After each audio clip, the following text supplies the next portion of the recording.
Hey there, history lovers. Tonight we're diving deep into something that shaped the Western world more than any other single institution, the Roman military machine. Forget the Hollywood gladiators and sanitized sword fights. We're talking about the most efficient killing apparatus the ancient world ever produced. A system so perfectly designed that it conquered and held an empire stretching from Britain to Babylon for over 4 centuries. So grab your armor, check your gladius, and prepare to march with the legions. Because by the end of this journey, you'll understand exactly how a small Italian city-state built the most disciplined, most feared, and most successful military organization in human history. And trust me, you wouldn't last 5 minutes in their basic training. Picture this, it's dawn in Germania, around 50 AD. The mist hangs thick over the Rhine, and somewhere in the distance, barbarian war horns echo through the forest. You're a 20-year-old recruit from some dusty village in Latium, and 6 months ago, you thought military service meant marching around Italy looking impressive. You were wrong. Spectacularly wrong.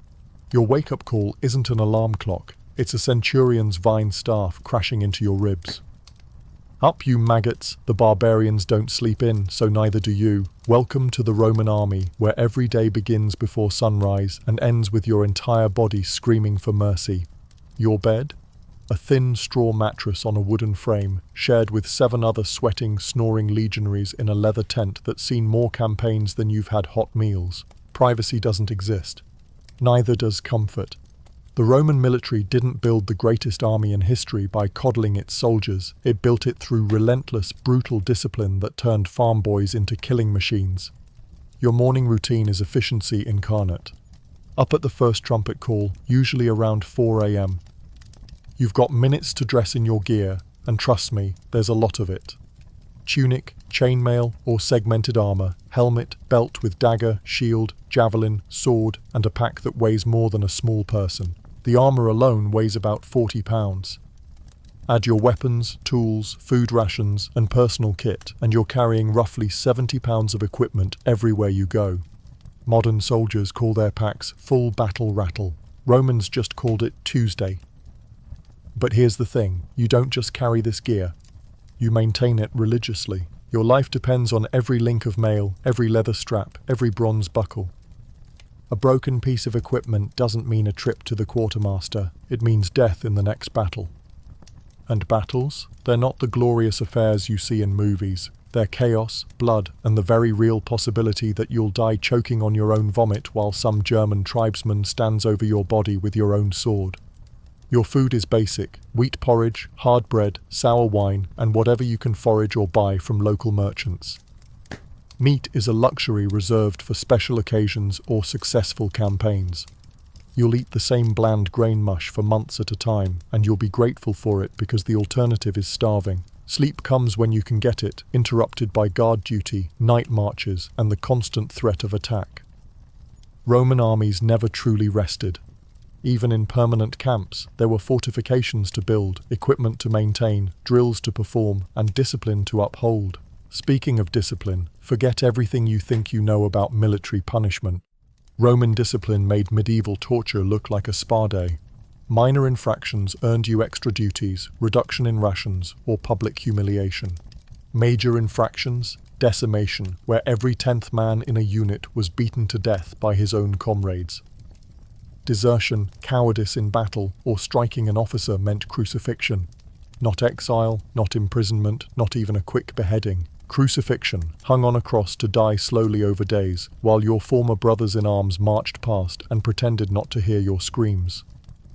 But here's the strangest part. Despite all this, men volunteered.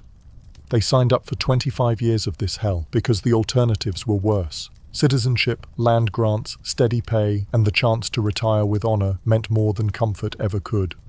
And if you survived, if you made it through plague, battle, forced marches, Germanic winters, and decades of military life, you became something more than human. You became a Roman legionary, the most feared warrior on earth. Your training ground was the empire itself. Your classroom was conquest. Your graduation ceremony was victory. Welcome to the Roman army. Try not to die on your first day. If you think modern military training is tough, wait until you hear about Roman boot camp. These weren't weekend warriors or citizen militia showing up for occasional drills. Roman military training was a systematic program designed to break down everything you thought you knew about yourself and rebuild you as an instrument of imperial conquest. Let's start with recruitment. Contrary to popular belief, Rome didn't just grab random peasants and throw swords at them. Military service was initially limited to Roman citizens who owned property, men who had something to lose and therefore something to fight for. The theory was simple: soldiers with skin in the game fought harder than conscripted slaves. But as the empire expanded and manpower needs grew, standards became more flexible. By the late Republic and early Empire, Rome was recruiting from Italian allies, provincial populations, and even barbarian tribes. The key wasn't your birth certificate, it was your ability to survive what came next. Training began the moment you took the military oath, the sacramentum. This wasn't just a pledge of allegiance, it was a sacred vow that bound you to the army and the state until death or discharge. Breaking it meant execution, not just for desertion, but for sacrilege. Physical conditioning came first. Roman soldiers had to be able to march 20 miles in 5 hours, carrying full equipment, that's roughly 70 pounds of gear, at a pace of 4 miles per hour over rough terrain. Not jogging on a track, but hiking through forests, crossing rivers, climbing mountains, and navigating swamps while maintaining formation. The training regimen was relentless: daily runs, weapons drill, formation practice, and construction work. Roman soldiers weren't just fighters, they were engineers, builders, and siege specialists. Every legionary learned to dig fortifications, construct bridges, operate siege engines, and build the roads that connected the empire. Weapons training was both art and science. The gladius, the short sword that became Rome's signature weapon, required specific techniques that took months to master. Unlike medieval knights swinging heavy blades, Roman swordplay was precise, economical, and devastatingly effective. They practiced on wooden posts called pallus, striking hundreds of times daily with weighted wooden swords heavier than combat weapons. The idea was simple: train with something harder than what you'll use in battle, and the real thing feels light and fast. Shield work was equally important. The scutum wasn't just protection, it was a weapon. Roman soldiers learned to use their shields to bash, push, and create openings for killing strikes. Formation fighting required perfect shield coordination, with each man protecting not just himself but the soldiers beside him. Javelin throwing consumed hours of daily practice. The pilum was designed to penetrate shields and armor, but throwing it effectively at moving targets while maintaining formation required constant repetition.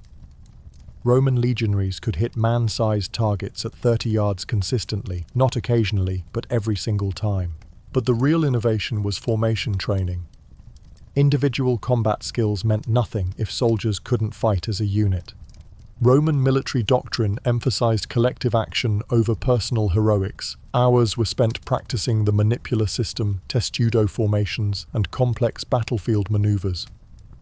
The testudo, or tortoise formation, required perfect coordination. Soldiers in front held shields forward, those on the sides held shields out, and those in the center held shields overhead, creating an armored shell that could advance under arrow fire. One soldier out of position meant death for everyone. Discipline was hammered in through constant drill and brutal punishment. Roman training wasn't about building individual warriors. It was about creating a machine where every component functioned perfectly as part of the whole. Soldiers learned to obey orders instantly, without question, even when those orders meant certain death. Camp construction was practiced until it became automatic. Roman armies built fortified camps every single night, even during active campaigning. Within hours of stopping, soldiers would construct defensive walls, dig ditches, set up gates, and organize internal layouts with mathematical precision. The speed was incredible. A full legion could construct a defensible camp for 5,000 men in under 3 hours. Standardized layouts meant that every soldier knew exactly where everything belonged, whether they were in Gaul, Egypt, or Britain. Medical training was basic but essential. Every soldier learned battlefield first aid, wound treatment, and how to carry wounded comrades. Roman military medicine was surprisingly advanced. They had surgical instruments, understanding of battlefield trauma, and organized medical corps. Swimming was mandatory. Rivers were constant obstacles in campaign, and Roman armies needed to cross them quickly with equipment intact. Soldiers learned to swim in full gear, construct bridges under fire, and ford streams in formation. Administrative duties rounded out the training. Every soldier needed basic literacy to understand orders, maintain equipment records, and communicate with command structure. The Roman army was as much a bureaucratic organization as a fighting force. The final test wasn't a single event, it was survival. Training never really ended. Veterans continued drilling, learning new techniques, and adapting to different enemies and terrain. The Roman military was a learning organization that constantly evolved its tactics based on battlefield experience.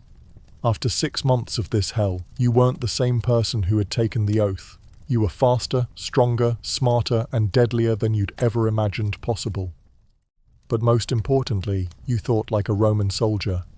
Your loyalty was to your unit, your commanders, and the empire. Everything else was secondary, and if you thought training was tough, wait until you met the enemies who'd been waiting centuries for Rome to show weakness. Roman boot camp didn't just create soldiers, it created the men who conquered the world. The Roman legion wasn't just a military unit, it was a precision instrument of conquest, a self-contained war machine that could march to the ends of the earth and establish imperial control over any population foolish enough to resist. To understand how Rome conquered the Mediterranean world, you need to understand the legion, its structure, its tactics, and its terrifying efficiency. Let's start with numbers. A full-strength legion contained approximately 5,000 to 6,000 men, but this wasn't just infantry standing around looking tough. Every single position had a purpose, every soldier had a specific role, and the entire organization functioned with clockwork precision. The basic unit was the century, roughly 80 men led by a centurion. Yes, century technically means 100, but Roman military organization evolved over time while keeping traditional names. Each century was divided into 10 units of 8 men called contubernia, tent groups who lived, fought, and died together. These weren't random assignments. Tent groups were carefully balanced units containing men with complementary skills, veterans and recruits, specialists and generalists, different regional backgrounds and personality types. The idea was to create small units that could function independently while maintaining loyalty to the larger organization. 6 centuries formed a cohort, and 10 cohorts formed a legion. But the first cohort was special. It contained 800 men instead of 480, organized into 5 double-strength centuries. These were the elite troops, the veterans who held the legion's honor and carried its eagle standard into battle. Command structure was hierarchical but flexible. At the top was the legatus legionis, usually a senator appointed by the emperor who commanded the entire legion. Below him was the tribunus laticlavius, typically a young aristocrat gaining military experience before pursuing a political career. But the real backbone of legion leadership was the centurions, professional soldiers who'd risen through the ranks and commanded the respect of their men through proven competence in battle. The senior centurion, the primus pilus, was one of the most important men in the legion, responsible for maintaining discipline and combat effectiveness. Each cohort had its own identity, traditions, and specializations. The 2nd through 10th cohorts were standard infantry units, but they weren't interchangeable. Some were known for night fighting, others for siege warfare, still others for rapid deployment. Legion commanders used cohorts like chess pieces, positioning them according to terrain, enemy capabilities, and tactical requirements. Supporting the heavy infantry were specialist units that made the legion a complete military system. Engineers constructed roads, bridges, and siege equipment. Artillery crews operated ballistae and onagers, large mechanical weapons that could break formations and destroy fortifications. Cavalry provided reconnaissance and pursuit capabilities. Medical personnel kept the legion healthy and combat effective. Roman military medicine was surprisingly sophisticated, with trained surgeons, organized hospitals, and systematic approaches to battlefield trauma. Wounded soldiers received immediate care and had genuine chances of survival, a major advantage over enemies who left their injured to die. Supply trains kept the war machine fed, equipped, and moving. Roman logistics were legendary. Legions could operate hundreds of miles from their bases for months at a time because they brought everything they needed with them. portable forges, grain mills, medical supplies, replacement weapons, and even siege engines could be manufactured on campaign. But what made the legion truly terrifying was its tactical flexibility. Roman military doctrine emphasized adaptation over rigid adherence to single strategies. Legions fought differently against Gallic berserkers than they did against Parthian horse archers or Germanic tribal confederations. The manipular system allowed commanders to adjust their formations in real time based on battlefield conditions. Hastati formed the front line with javelin attacks and aggressive sword work. Principes provided the main battle line with disciplined shield walls and methodical advance. Triarii were the final reserve, veteran troops who could hold positions or exploit breakthrough opportunities. When facing cavalry-heavy enemies, legions formed squares with spears outward and archers in the center. Against mountain tribes, they used loose formations that could maneuver quickly over rough terrain. When besieging cities, they became construction crews, building enormous siege works that dwarfed the fortifications they attacked. The legendary discipline wasn't just about following orders, it was about trusting the system. Roman soldiers knew that their survival depended on every man performing his assigned role perfectly. Individual heroics were discouraged not because Romans lacked courage, but because coordinated action was more effective than personal glory. Legion standards served both practical and psychological purposes. The aquila, the golden eagle that symbolized the legion's honor, was a rallying point in battle and a sacred object that soldiers would die to protect.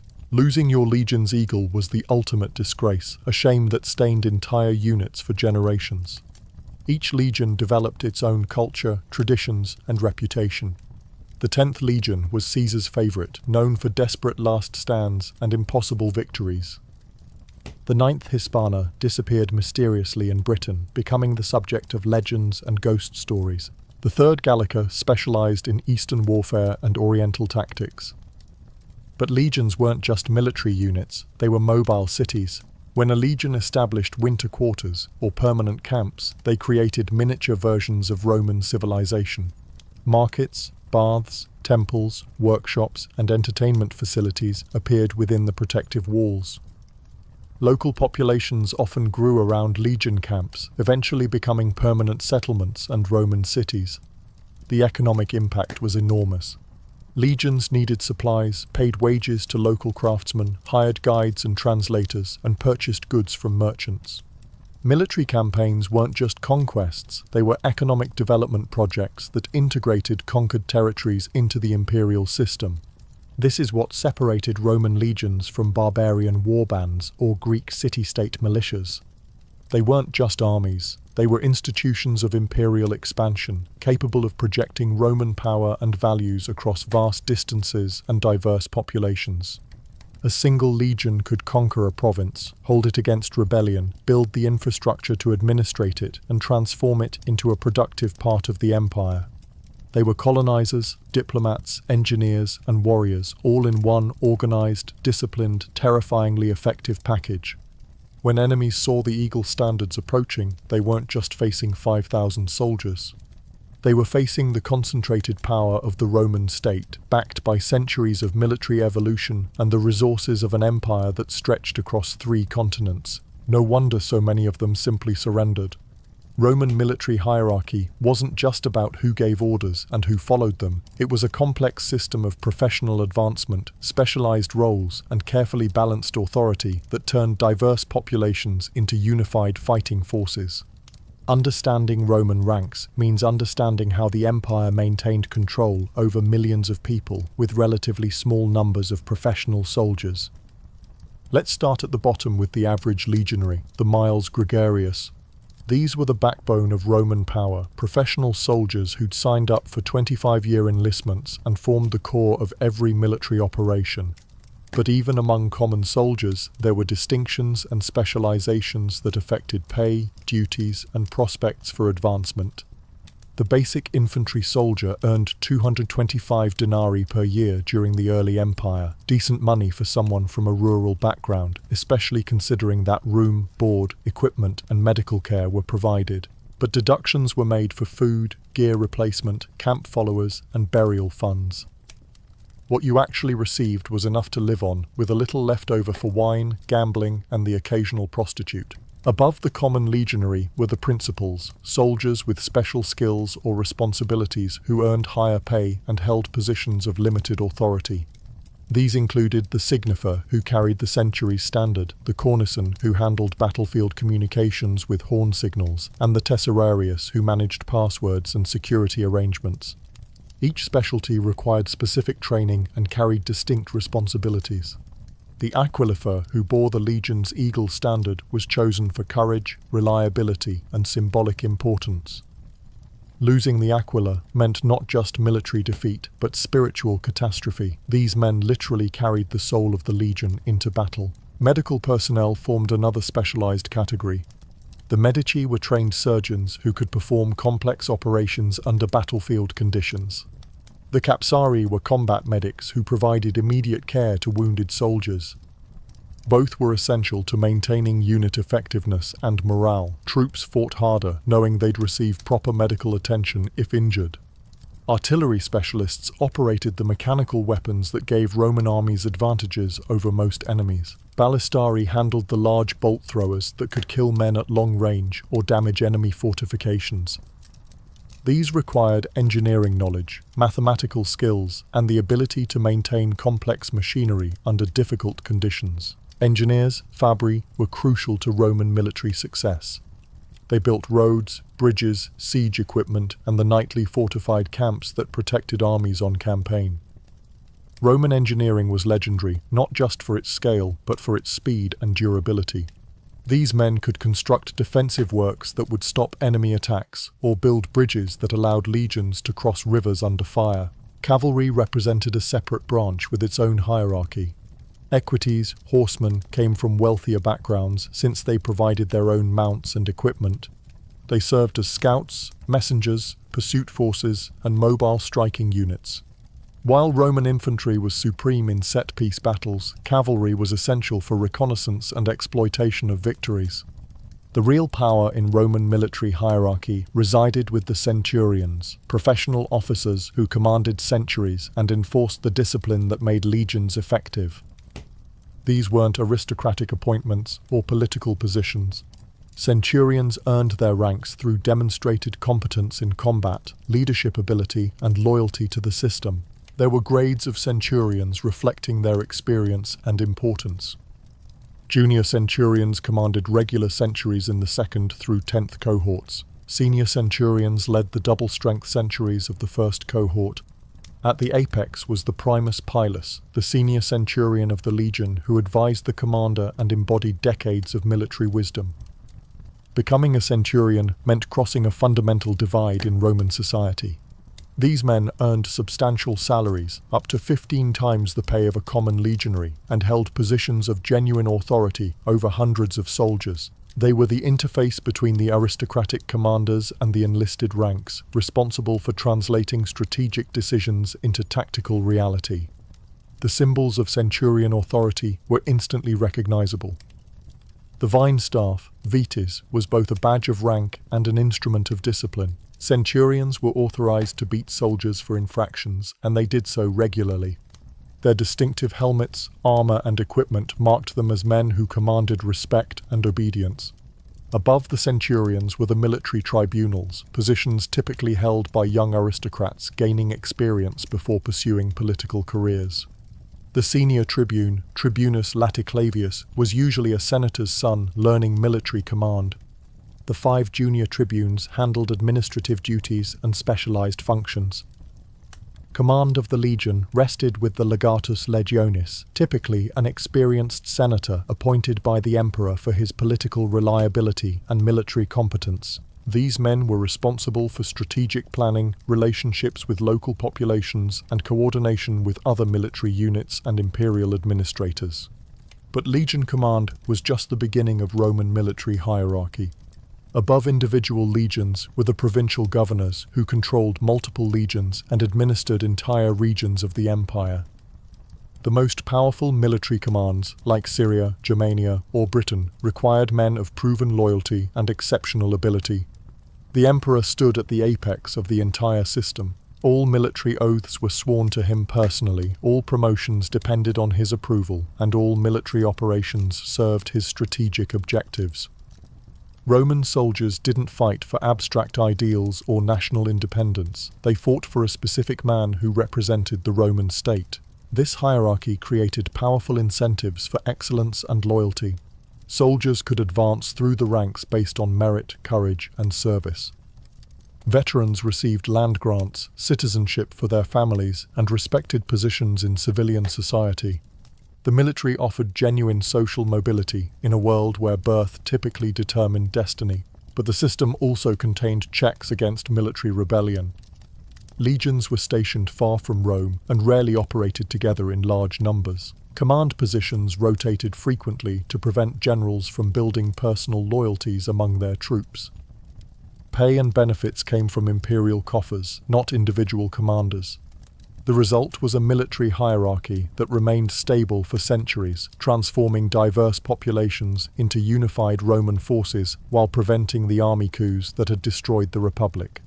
Soldiers served the state, not individual generals, and advancement depended on institutional loyalty rather than personal connections. This is what allowed Rome to maintain control over vast territories with relatively modest military forces. The hierarchy created professional competence, systematic organization, and reliable loyalty that could be projected across the known world. When modern militaries study organizational effectiveness, they still examine Roman hierarchy as a model of how to balance authority, responsibility, and incentives within large, complex institutions operating under extreme stress. The Romans didn't just conquer through military force. They conquered through military organization that was superior to anything their enemies could field. Roman military equipment wasn't just gear, it was a technological system designed to give disciplined soldiers decisive advantages over any enemies they might face.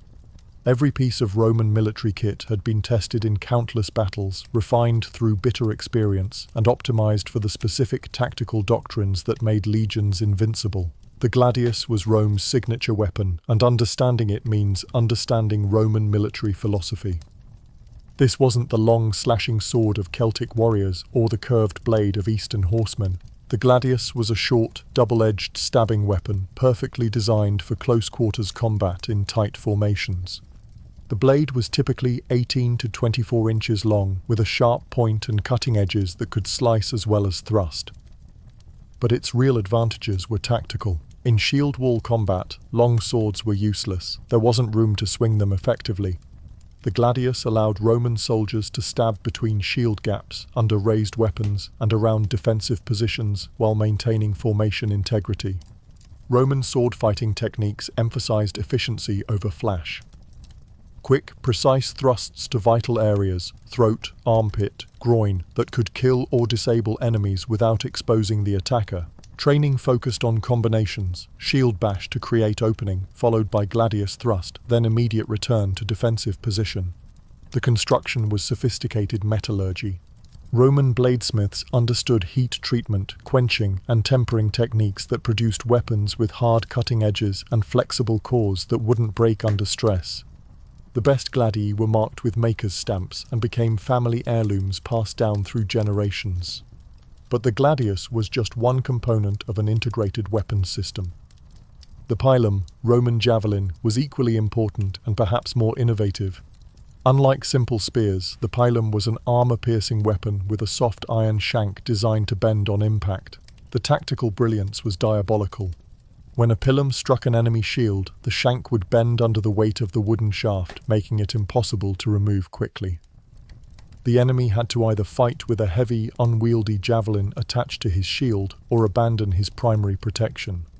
Either choice created opportunities for Roman infantry to exploit.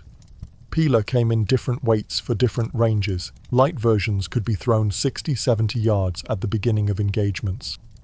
Heavier versions were used at closer range for maximum armor penetration. Legionaries carried 2 pila each, allowing them to disrupt enemy formations with continuous missile barrages before closing to sword range.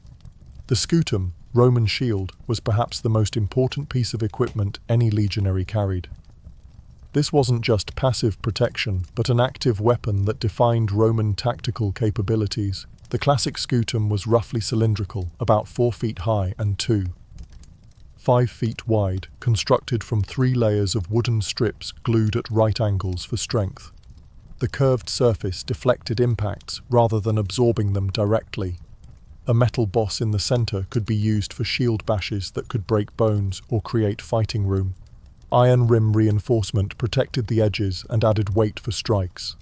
The entire surface was covered with leather and painted with unit insignia and decorative designs. Shield work was as important as swordplay in Roman training.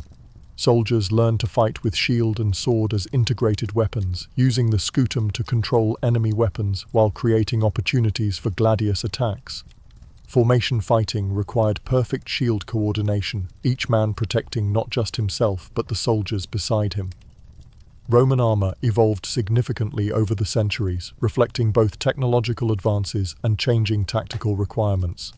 Early legionaries wore mail, lorica hamata, constructed from thousands of interlocked iron rings. This provided excellent protection against cutting attacks while remaining flexible enough for complex maneuvers. Later periods saw the introduction of segmented armor, lorica segmentata, which offered superior protection with less weight. This consisted of iron plates attached to leather straps, covering the torso with articulated segments that moved with the wearer's body. The construction was complex, but the protection was exceptional, capable of turning aside most weapons available to Rome's enemies. Helmets followed similar evolutionary patterns. Early models were simple bronze caps with cheek guards and neck protection. Later versions became sophisticated protective systems with reinforced skulls, articulated face guards, and even primitive shock absorption through internal padding. The lorica segmentata and advanced helmets were expensive to produce and maintain, reflecting Rome's growing wealth and industrial capacity. Only professional armies with secure supply lines could field troops equipped with such sophisticated gear on a large scale. Roman military footwear, caligae, deserves mention as an example of practical innovation. These were heavy sandals with iron-studded soles that provided excellent traction on various terrain, while allowing feet to breathe during long marches. The construction was durable enough to last through months of campaigning, but replaceable when worn out. Siege equipment represented another category of Roman military technology. Ballistae were essentially giant crossbows that could shoot heavy bolts with enough force to penetrate multiple men or damage stone walls. Onagers were torsion engines that hurled stones or incendiary materials at enemy fortifications. Roman engineers became legendary for their ability to construct sophisticated siege works quickly and effectively. They could build towers taller than enemy walls, dig tunnels under fortifications, and create mobile protective devices that allowed attackers to reach defensive positions safely. But perhaps the most important Roman military innovation was standardization.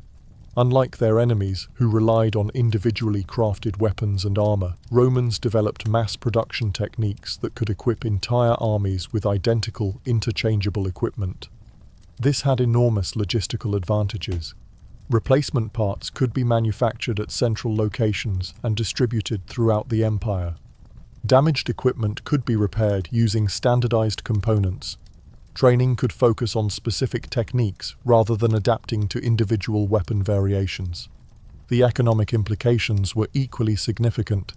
Standardized production allowed for economies of scale that reduced costs while maintaining quality.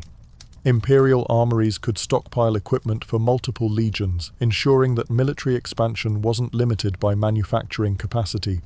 Roman weapons and armor reflected the empire's fundamental advantages: superior organization, advanced technology, and the resources to implement systematic solutions on a massive scale. Individual Roman soldiers weren't necessarily superior to their enemies, but their equipment gave them decisive advantages in the disciplined, formation-based combat that characterized Roman tactics.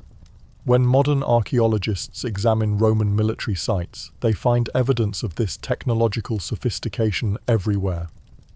Standardized weapon components, advanced metallurgy, and innovative engineering solutions that wouldn't be matched in Europe for centuries after Rome's fall. The Romans didn't just fight with superior tactics and discipline, they fought with superior technology that multiplied the effectiveness of their military system and gave them overwhelming advantages over less organized enemies.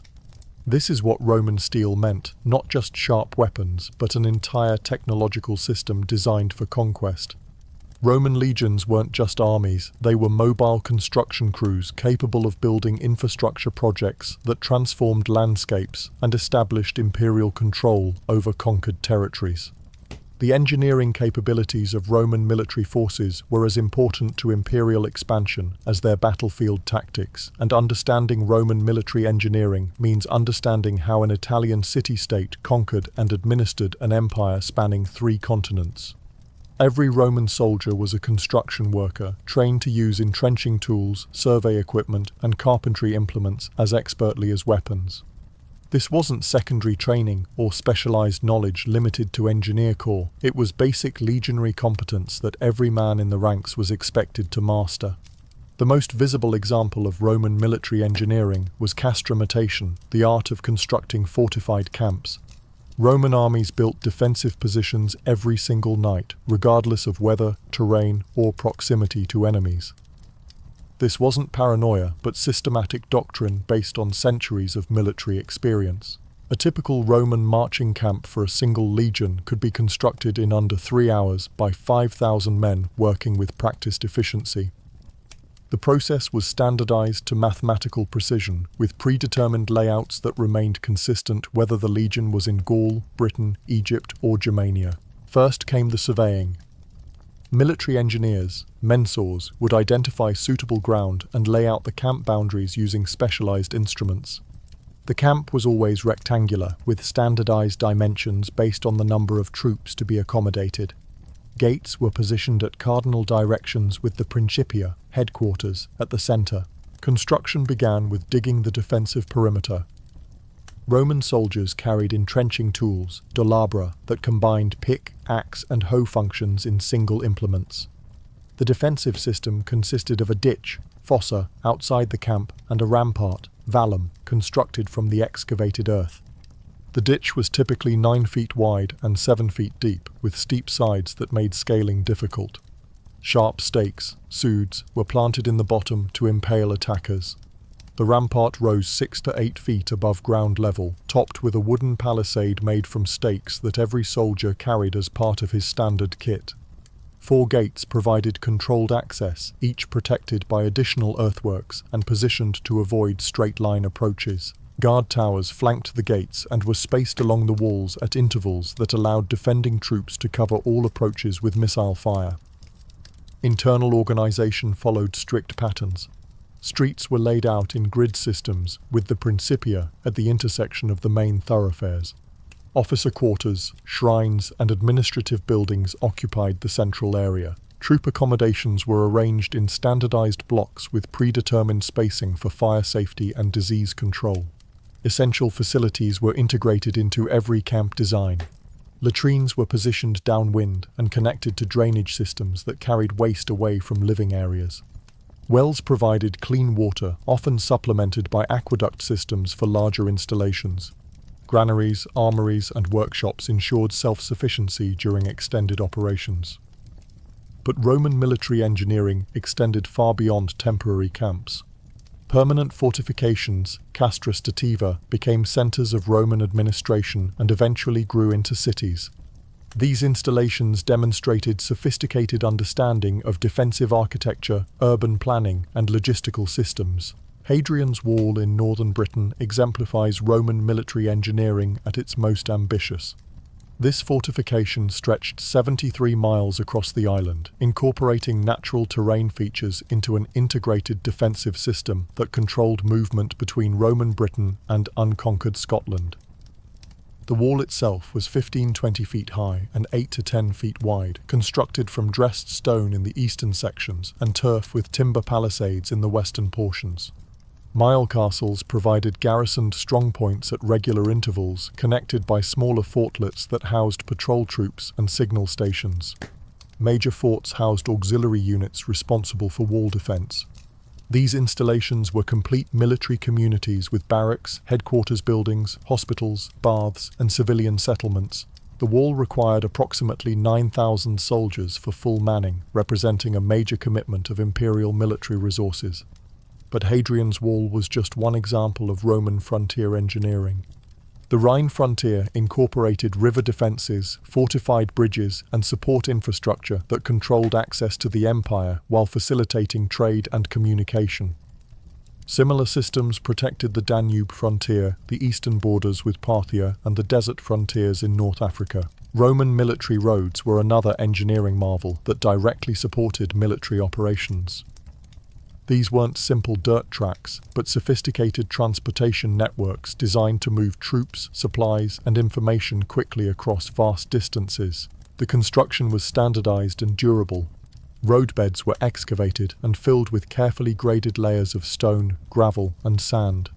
The surface consisted of fitted stone blocks that could support heavy traffic while providing drainage.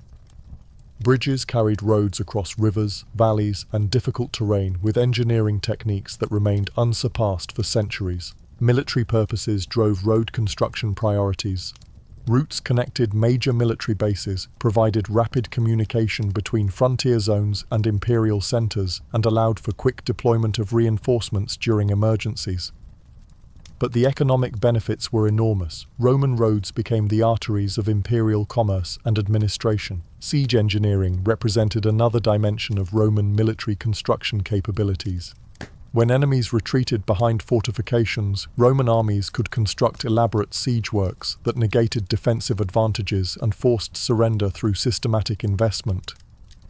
The Siege of Masada demonstrates Roman siege engineering at its most impressive. Facing a fortress positioned on an isolated mountaintop, Roman forces constructed a massive stone ramp that allowed them to bring siege engines within range of the walls. The engineering required moving enormous quantities of stone and earth up steep slopes while under enemy fire. Similar techniques were employed throughout the empire.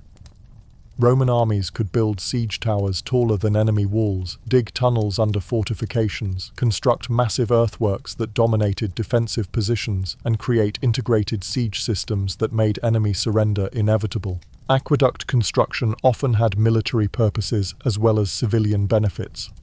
Roman engineers could ensure water supplies for military installations, civilian populations, and industrial activities. The technical expertise required for aqueduct construction, surveying, hydraulic engineering, and precision stonework was maintained primarily through military engineering corps. Roman military engineering achievements were possible because of systematic training, standardized techniques, and the organizational capabilities that allowed large-scale projects to be completed efficiently. Individual soldiers weren't just warriors, they were skilled craftsmen capable of sophisticated construction work under battlefield conditions.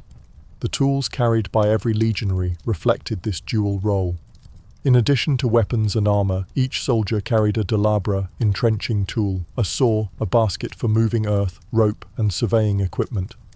These weren't emergency supplies but essential kit used daily during campaigns. Roman military surveying was remarkably sophisticated. Engineers used the groma, a cross-shaped instrument with weighted strings, to establish straight lines and right angles with precision that rivals modern equipment. The chorobates was a leveling device that allowed accurate measurement of gradients over long distances, essential for road and aqueduct construction. Water management was another engineering specialty crucial to military operations. Roman armies needed reliable water supplies for drinking, cooking, cleaning, and industrial purposes. Military engineers could locate groundwater, construct wells, build aqueducts, and create drainage systems that kept camps dry and healthy. The organizational aspects were as impressive as the technical achievements. Roman military engineering projects required coordination between multiple legions, civilian contractors, local labor forces, and imperial administrators. The logistics of moving materials, tools, and specialized personnel across vast distances while maintaining military security demanded systematic planning and execution. Cost accounting was integral to Roman military engineering. Imperial administrators tracked expenses for materials, labor, transportation, and maintenance with accounting systems that provided detailed financial records. These documents reveal the enormous scale of Roman construction projects and the resources devoted to military infrastructure. The speed of Roman construction was legendary among contemporary observers.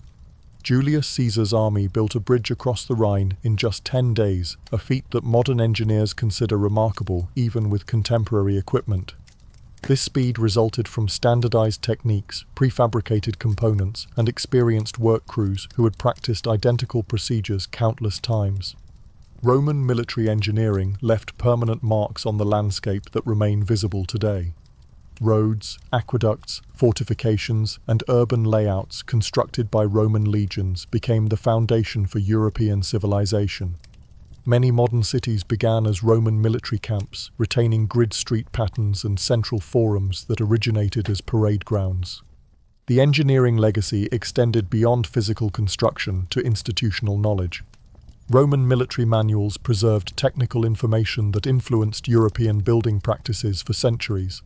Medieval and Renaissance architects studied Roman engineering principles, adapting ancient techniques for contemporary projects. But Roman military engineering also had darker purposes. The same skills that built roads and aqueducts were used to construct crucifixion grounds, siege works designed to starve civilian populations, and defensive systems that excluded conquered peoples from economic opportunities. Engineering excellence served imperial expansion, not humanitarian goals. The environmental impact of Roman military engineering was enormous. Quarrying operations stripped mountains for building stone. Deforestation supplied timber for construction and fuel for metalworking. Mining operations extracted metals for weapons, tools, and currency. The scale of resource extraction required to maintain Roman military infrastructure contributed to ecological changes that persisted long after the empire's collapse. Roman military engineering represents one of humanity's most impressive applications of organized technical knowledge. The combination of individual skill, institutional training, systematic organization, and imperial resources produced construction achievements that demonstrate what disciplined human effort can accomplish when directed toward clear objectives. Modern military forces still study Roman engineering principles, adapting ancient techniques for contemporary applications. The U.S. Army Corps of Engineers traces its institutional heritage to Roman military engineering traditions, recognizing the enduring value of combining military organization with technical expertise. When you see Roman ruins today, whether Hadrian's Wall, the Pont du Gard, or the roads that still carry European traffic, remember that these weren't civilian projects built by specialized contractors. They were military installations constructed by soldiers who carried weapons in one hand and tools in the other. Roman legionaries didn't just conquer territory. They built the infrastructure that made conquest permanent. While Roman legions get most of the historical attention, the real secret of imperial military success was the auxiliary forces, non-citizen troops who provided specialized capabilities that complemented heavy infantry and eventually outnumbered the legions themselves. Understanding the auxiliaries means understanding how Rome transformed military diversity into unified imperial power. The auxiliary system emerged from practical necessity. Roman heavy infantry was supremely effective in set-piece battles against similar opponents, but the empire faced enemies who fought in ways that exposed legionary weaknesses. Germanic tribes used cavalry and forest warfare. Eastern kingdoms employed horse archers and siege techniques. Mountain peoples fought as light infantry in terrain where heavy formations were useless. Rather than abandoning their tactical advantages, Romans incorporated enemy techniques by recruiting the enemies themselves. Defeated tribes weren't just conquered, they were absorbed into imperial military structure as auxiliary units that retained their traditional fighting methods while serving Roman strategic objectives. The genius of the system was that it turned Rome's greatest challenge, military diversity, into its greatest strength. Instead of training Roman citizens to fight like Gallic cavalry or Germanic berserkers, Rome recruited actual Gauls and Germans who already possessed these skills. The result was military forces that could adapt to any opponent and any terrain. Auxiliary recruitment targeted specific ethnic groups known for particular military capabilities. Germanic tribes provided cavalry and infantry skilled in forest warfare. Spanish communities contributed light infantry and skirmishers. Syrian and other eastern populations supplied archers and siege specialists. Gallic tribes were famous for their cavalry traditions. But recruitment wasn't random conscription. Rome actively cultivated relationships with tribal leaders, regional elites, and local populations to ensure steady supplies of willing recruits. Service in auxiliary units provided pathways to Roman citizenship, economic opportunities, and social advancement that weren't available through other channels. The legal status of auxiliary troops was complex but clearly defined. These men weren't Roman citizens and didn't enjoy the full legal protections and benefits available to legionaries. But they weren't slaves or impressed conscripts either. Auxiliary service was voluntary, professional, and led to specific rewards, including citizenship grants for veterans and their families. Auxiliary units were organized differently from legions, reflecting their specialized roles and ethnic traditions. Cavalry units, alae, typically contained 500 or 1,000 horsemen organized into squadrons called turmae. Infantry cohorts were similar in size, but organized according to their specific tactical functions rather than standardized legion structure. Mixed units, cohortes equitatae, combined infantry and cavalry in single formations that could operate independently or support legion operations. These were particularly valuable for frontier patrol duties, reconnaissance missions, and rapid response to local emergencies. Command structure reflected the hybrid nature of auxiliary forces. Unit commanders were typically Roman officers, praefecti for cavalry alae and cohorts, tribuni for larger formations. But junior leadership positions were often held by men from the recruiting populations who understood local conditions, languages, and fighting traditions. This created interesting cultural dynamics within auxiliary units. Soldiers maintained ethnic identities, traditional equipment, and familiar tactical methods while adapting to Roman military discipline, organization, and strategic objectives. The result was units that combined local military expertise with imperial institutional advantages. Equipment reflected this cultural mixing. Auxiliary cavalry retained their traditional horses, riding techniques, and preferred weapons while adopting Roman standards for armor, helmets, and support equipment. Archers used their ancestral bow designs but received Roman-manufactured arrows and protective gear. The geographic distribution of auxiliary units followed deliberate imperial policy. Troops were stationed far from their homelands to prevent local rebellions while taking advantage of their specialized skills. Germanic cavalry served on the eastern frontiers. Syrian archers were deployed in Britain. Gallic infantry fought in the Balkans. This policy served multiple purposes. It reduced the risk of auxiliary units supporting rebellions in their home territories. It exposed diverse populations to Roman culture and values through military service.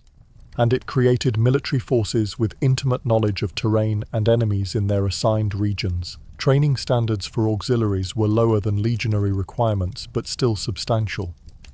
These troops had to learn Roman military discipline, command procedures, and coordination techniques while maintaining their specialized combat skills.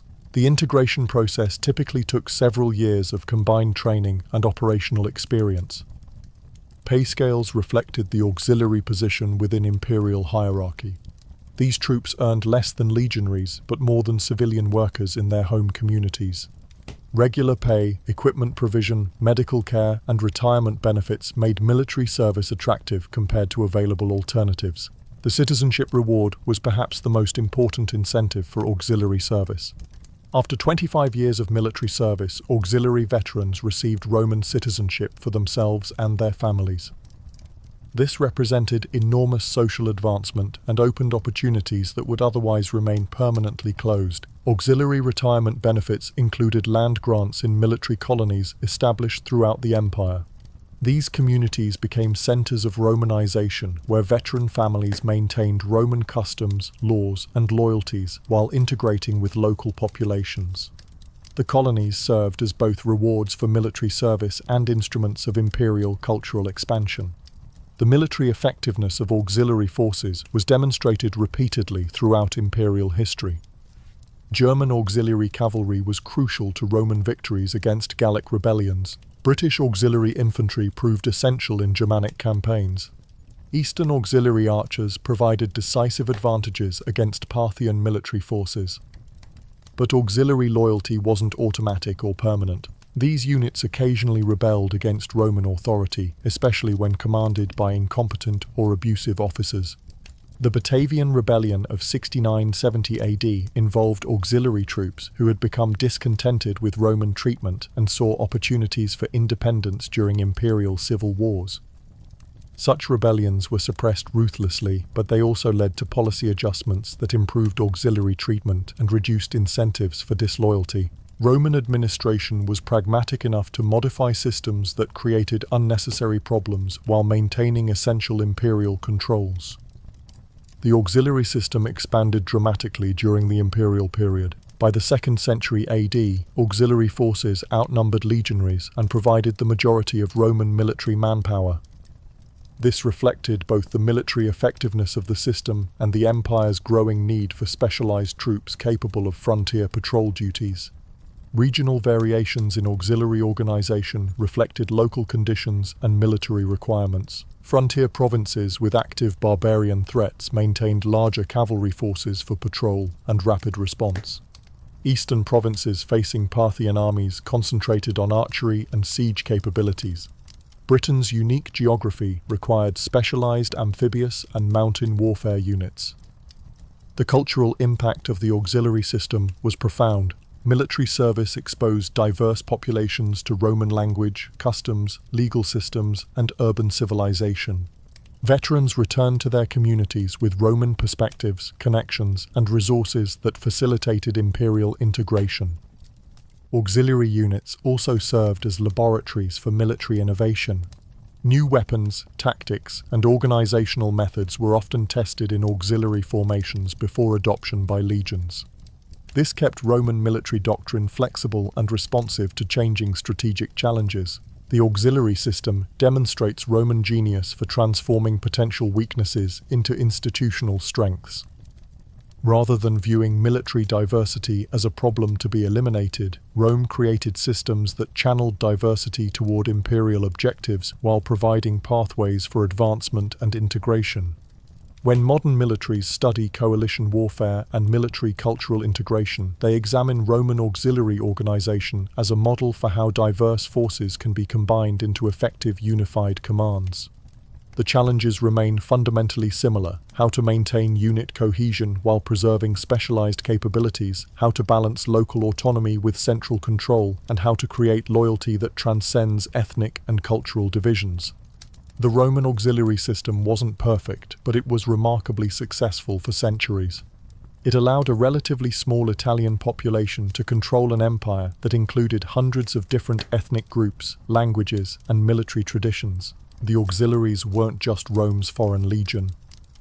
They were the mechanism that transformed the Roman Empire from an Italian conquest state into a genuinely multi-ethnic imperial system capable of lasting expansion and cultural integration. Roman military logistics were the invisible foundation that made imperial conquest possible.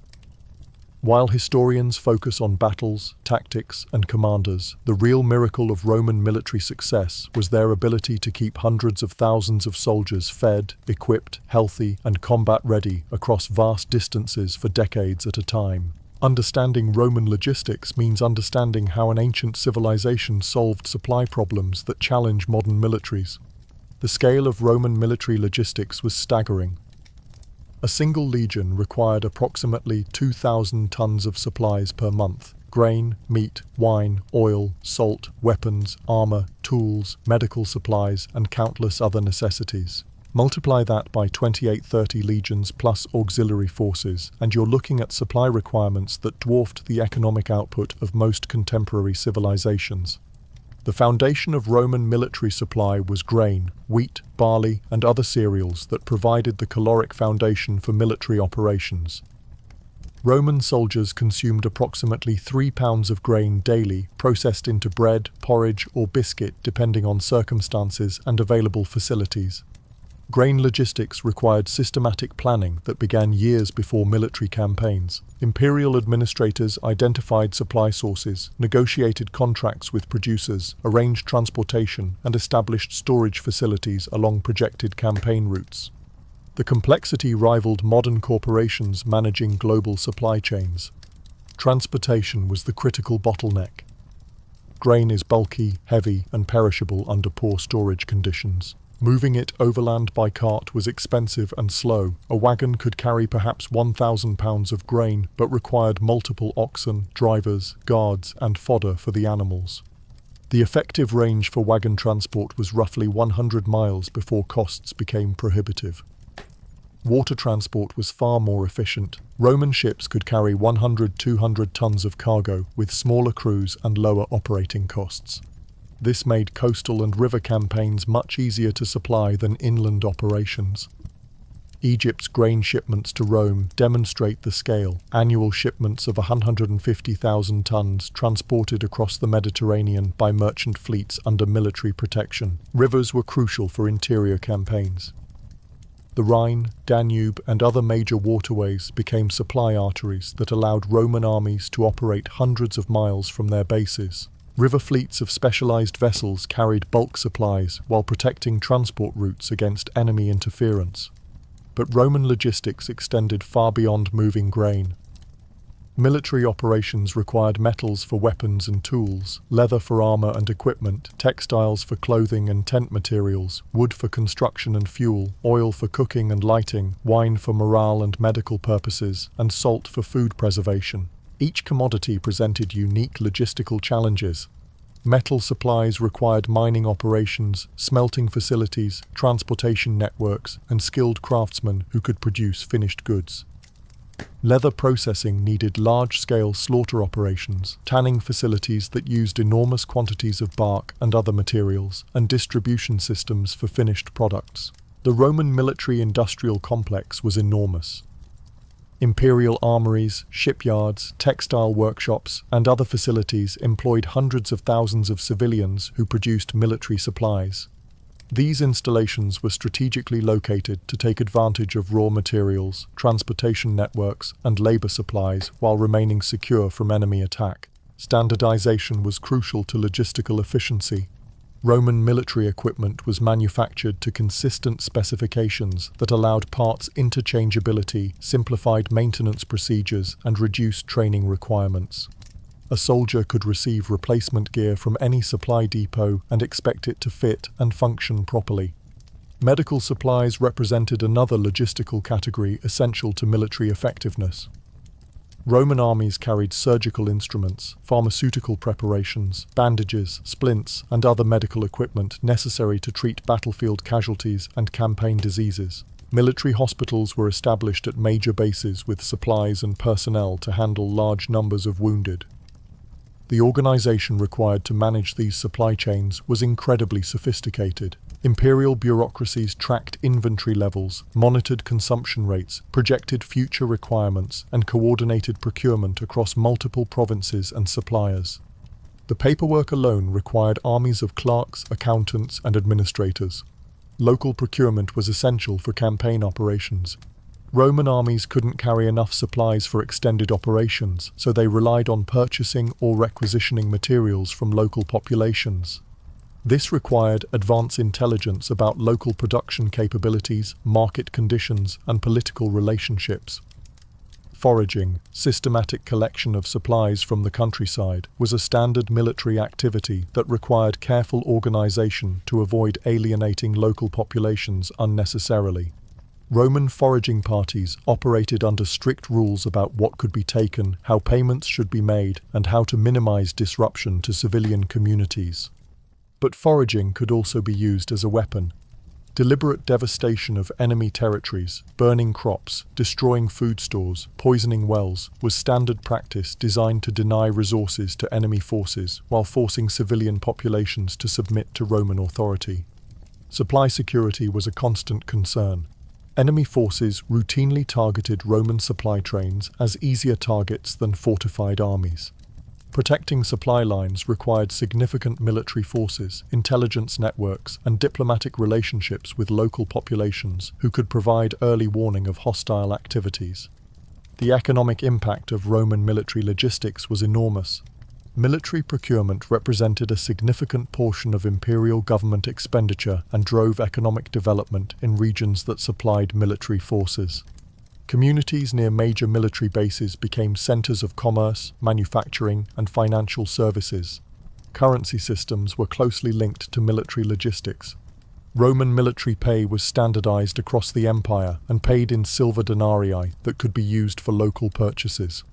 This created monetary systems that facilitated trade while spreading Roman economic influence throughout conquered territories.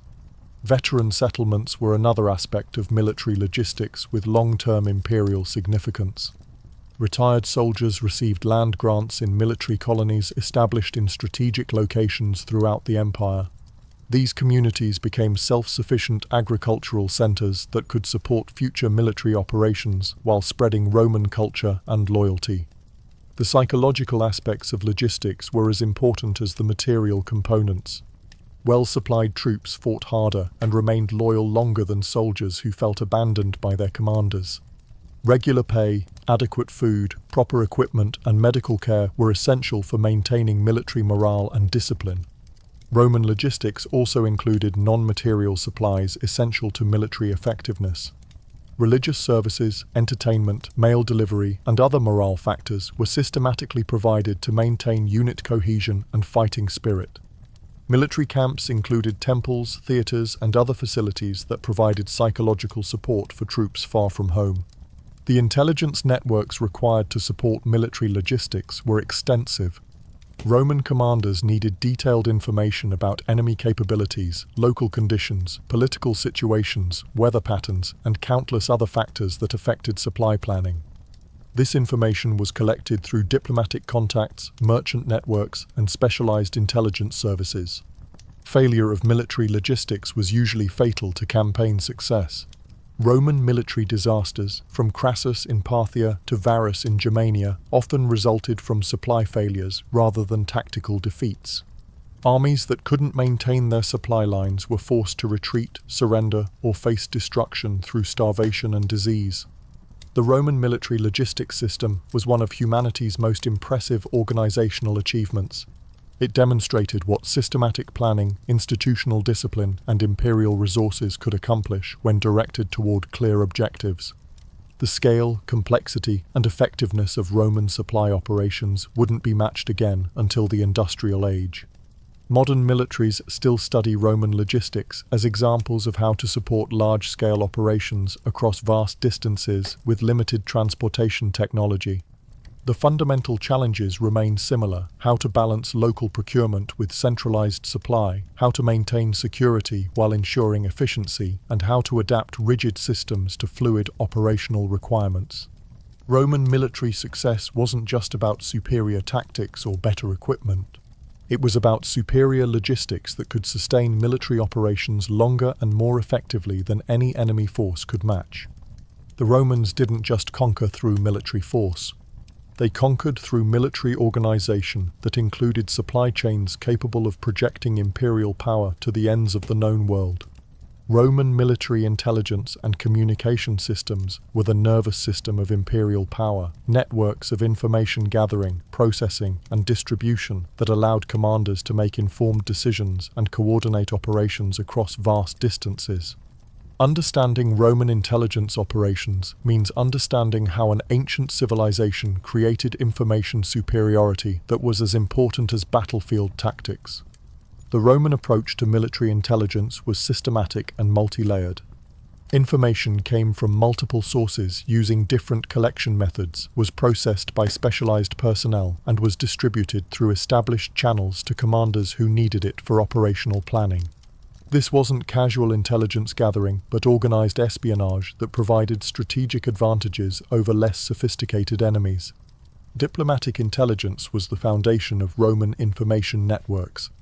Roman embassies to foreign courts weren't just ceremonial missions, but intelligence-gathering operations designed to collect detailed information about political conditions, military capabilities, economic resources, and social tensions within potential enemy territories. Roman diplomats were trained observers who understood what information had military value and how to collect it without arousing suspicion. Embassy reports provided comprehensive assessments of foreign capabilities that informed Roman strategic planning and campaign preparation. These documents revealed internal political divisions that could be exploited, military weaknesses that could be targeted, and alliance patterns that affected Roman operations. Trade networks provided another crucial source of intelligence information. Roman merchants operating throughout the known world collected information about local conditions, political developments, military activities, and economic trends that had strategic significance. Merchant intelligence was particularly valuable because traders could travel freely and observe conditions that would be hidden from official diplomatic contacts. The relationship between military intelligence and commercial activities was deliberately cultivated. Roman authorities provided protection and support for merchant networks that supplied useful information, while merchants received preferential treatment and market access in exchange for intelligence cooperation. This created mutually beneficial relationships that extended Roman information networks far beyond imperial borders. Military reconnaissance was conducted by specialized units trained in observation, infiltration, and survival techniques. These scouts operated ahead of main forces, gathering information about enemy positions, movements, intentions, and capabilities. The intelligence they provided was essential for tactical planning and operational security. Roman reconnaissance techniques were sophisticated and systematic. Scouts used standardized reporting procedures that ensured consistent information quality and format. They were trained to observe specific details that commanders needed for decision-making: terrain features, water sources, defensive positions, troop numbers, equipment types, and morale indicators. Auxiliary forces were particularly valuable for intelligence operations because they included personnel from diverse ethnic backgrounds who understood local languages, customs, and political conditions. Germanic auxiliaries could gather intelligence in Germanic territories that would be impossible for Roman citizens to collect.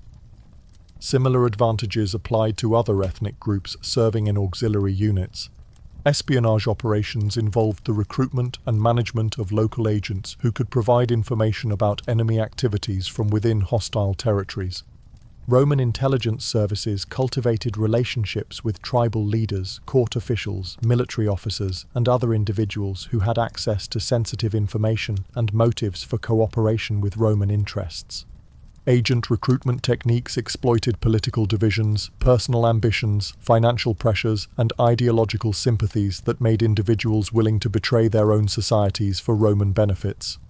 The Romans were skilled at identifying potential agents and developing relationships that produced reliable intelligence over extended periods. Communication security was essential for protecting intelligence operations and maintaining operational security. Roman military communications used codes, ciphers, and other techniques to prevent enemy interception and interpretation of sensitive information. Military dispatches were carried by trusted messengers using established routes with security protocols. The Roman postal system, cursus publicus, was primarily designed for official government and military communications.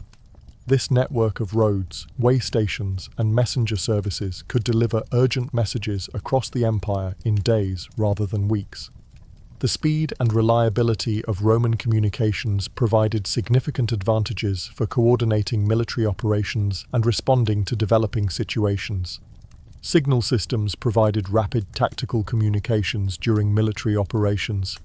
Roman armies used trumpets, horns, flags, smoke signals, and other methods to coordinate movements and respond to changing battlefield conditions. Standardized signal procedures ensured that units could communicate effectively even when operating with unfamiliar formations. Roman signal techniques were sophisticated enough to coordinate complex maneuvers involving multiple units over extended areas. Night operations used torches and other light signals. Siege operations employed specialized communication methods that could function under enemy fire. Naval operations required signal systems that could operate across water and in adverse weather conditions. Intelligence analysis was conducted by trained personnel who understood how to evaluate information reliability, identify patterns and trends, and present conclusions in formats useful for military decision-making. Roman intelligence officers were skilled at combining information from multiple sources to create comprehensive assessments of enemy capabilities and intentions. The Romans understood the importance of information security and counterintelligence operations designed to protect their own plans while misleading enemy intelligence services. Roman commanders used deception techniques, false information, and security procedures that limited enemy access to sensitive information about Roman capabilities and intentions. Interrogation techniques were employed to extract information from prisoners, deserters, and other individuals who had knowledge of enemy activities. Roman interrogators understood psychological methods that could produce reliable information while identifying attempts at deception or misinformation. Intelligence distribution ensured that information reached the commanders who needed it for operational planning. Roman staff organizations included personnel responsible for intelligence analysis and distribution who understood what information was relevant for different types of decisions and how to present it effectively. The intelligence requirements for different types of military operations varied significantly. Frontier patrol operations needed detailed information about local tribal activities and seasonal movement patterns. Major campaigns required comprehensive assessments of enemy military capabilities and political conditions. Siege operations needed specific intelligence about defensive preparations and civilian morale. Technological intelligence focused on enemy military equipment, tactics, and capabilities that could affect Roman military effectiveness. Romans were particularly interested in learning about new weapons, fortification techniques, and organizational methods that could be adapted for their own use or countered through appropriate tactical adjustments. Economic intelligence provided information about enemy resource bases, supply systems, and financial capabilities that affected their ability to sustain military operations. Understanding enemy logistics allowed Roman commanders to target supply lines and economic centers that could force enemy surrender without direct military confrontation. Political intelligence was crucial for understanding enemy decision-making processes, internal divisions, and alliance relationships that could be exploited through diplomatic or military action. Roman commanders used political intelligence to time operations for maximum effect and to identify opportunities for dividing enemy coalitions. The integration of intelligence into military planning was systematic and comprehensive. Roman staff procedures required intelligence assessments as fundamental components of operational planning. Commanders who ignored intelligence or failed to adapt their plans based on current information were consistently less successful than those who integrated intelligence effectively into their decision-making processes. Roman military intelligence represented one of the ancient world's most sophisticated information systems. The combination of diverse collection methods, systematic analysis procedures, secure communications, and effective distribution created information superiority that was as important as tactical or technological advantages. Modern intelligence services still study Roman methods as examples of how to create effective information networks using available technology and organizational resources. The fundamental principles remain relevant: multiple collection sources, systematic analysis, secure communications, and integration with operational planning. The Romans didn't just conquer through military force and superior logistics. They conquered through superior information that allowed them to understand their enemies better than their enemies understood them. Intelligence was the invisible weapon that gave Rome decisive advantages in the struggle for imperial expansion and control. Roman military discipline wasn't just about following orders, it was a comprehensive system of behavioral conditioning that transformed diverse populations into unified fighting forces capable of extraordinary battlefield performance under the most extreme conditions. Understanding Roman military discipline means understanding how human psychology can be systematically modified to serve institutional objectives.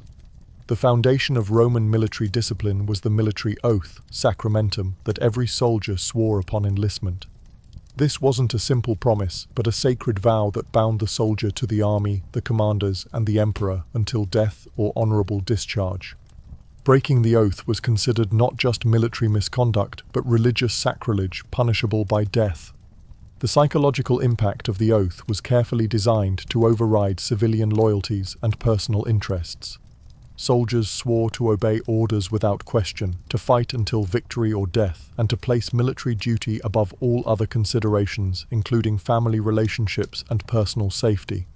This created institutional loyalty that transcended ethnic, regional, and social divisions. Daily military routine reinforced disciplinary conditioning through constant repetition of hierarchical relationships and collective activities. Soldiers woke to trumpet calls, responded immediately to commands, performed duties in groups, ate together, and slept in formations that emphasized unit cohesion over individual preferences. The physical environment was deliberately designed to support disciplinary conditioning. Military camps were organized spaces where every activity was regulated, supervised, and evaluated according to military standards.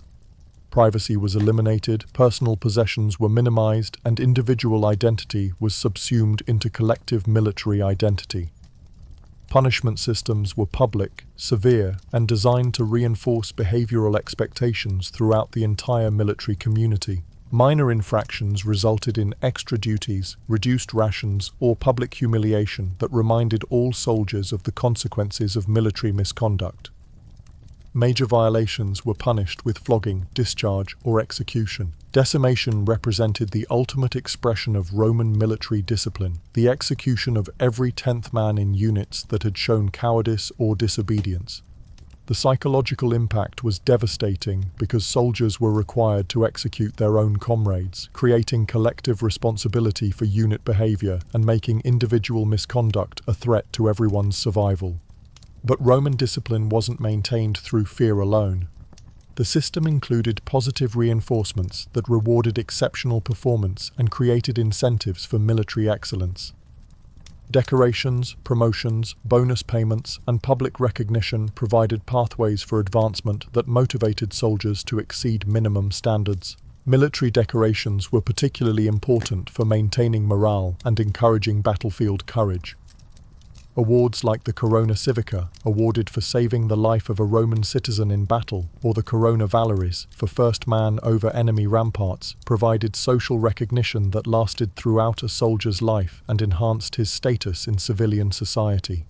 Religious ceremonies integrated military discipline with spiritual beliefs that gave deeper meaning to military service. Military units had their own gods, festivals, and rituals that created sacred bonds between soldiers and reinforced loyalty to military institutions.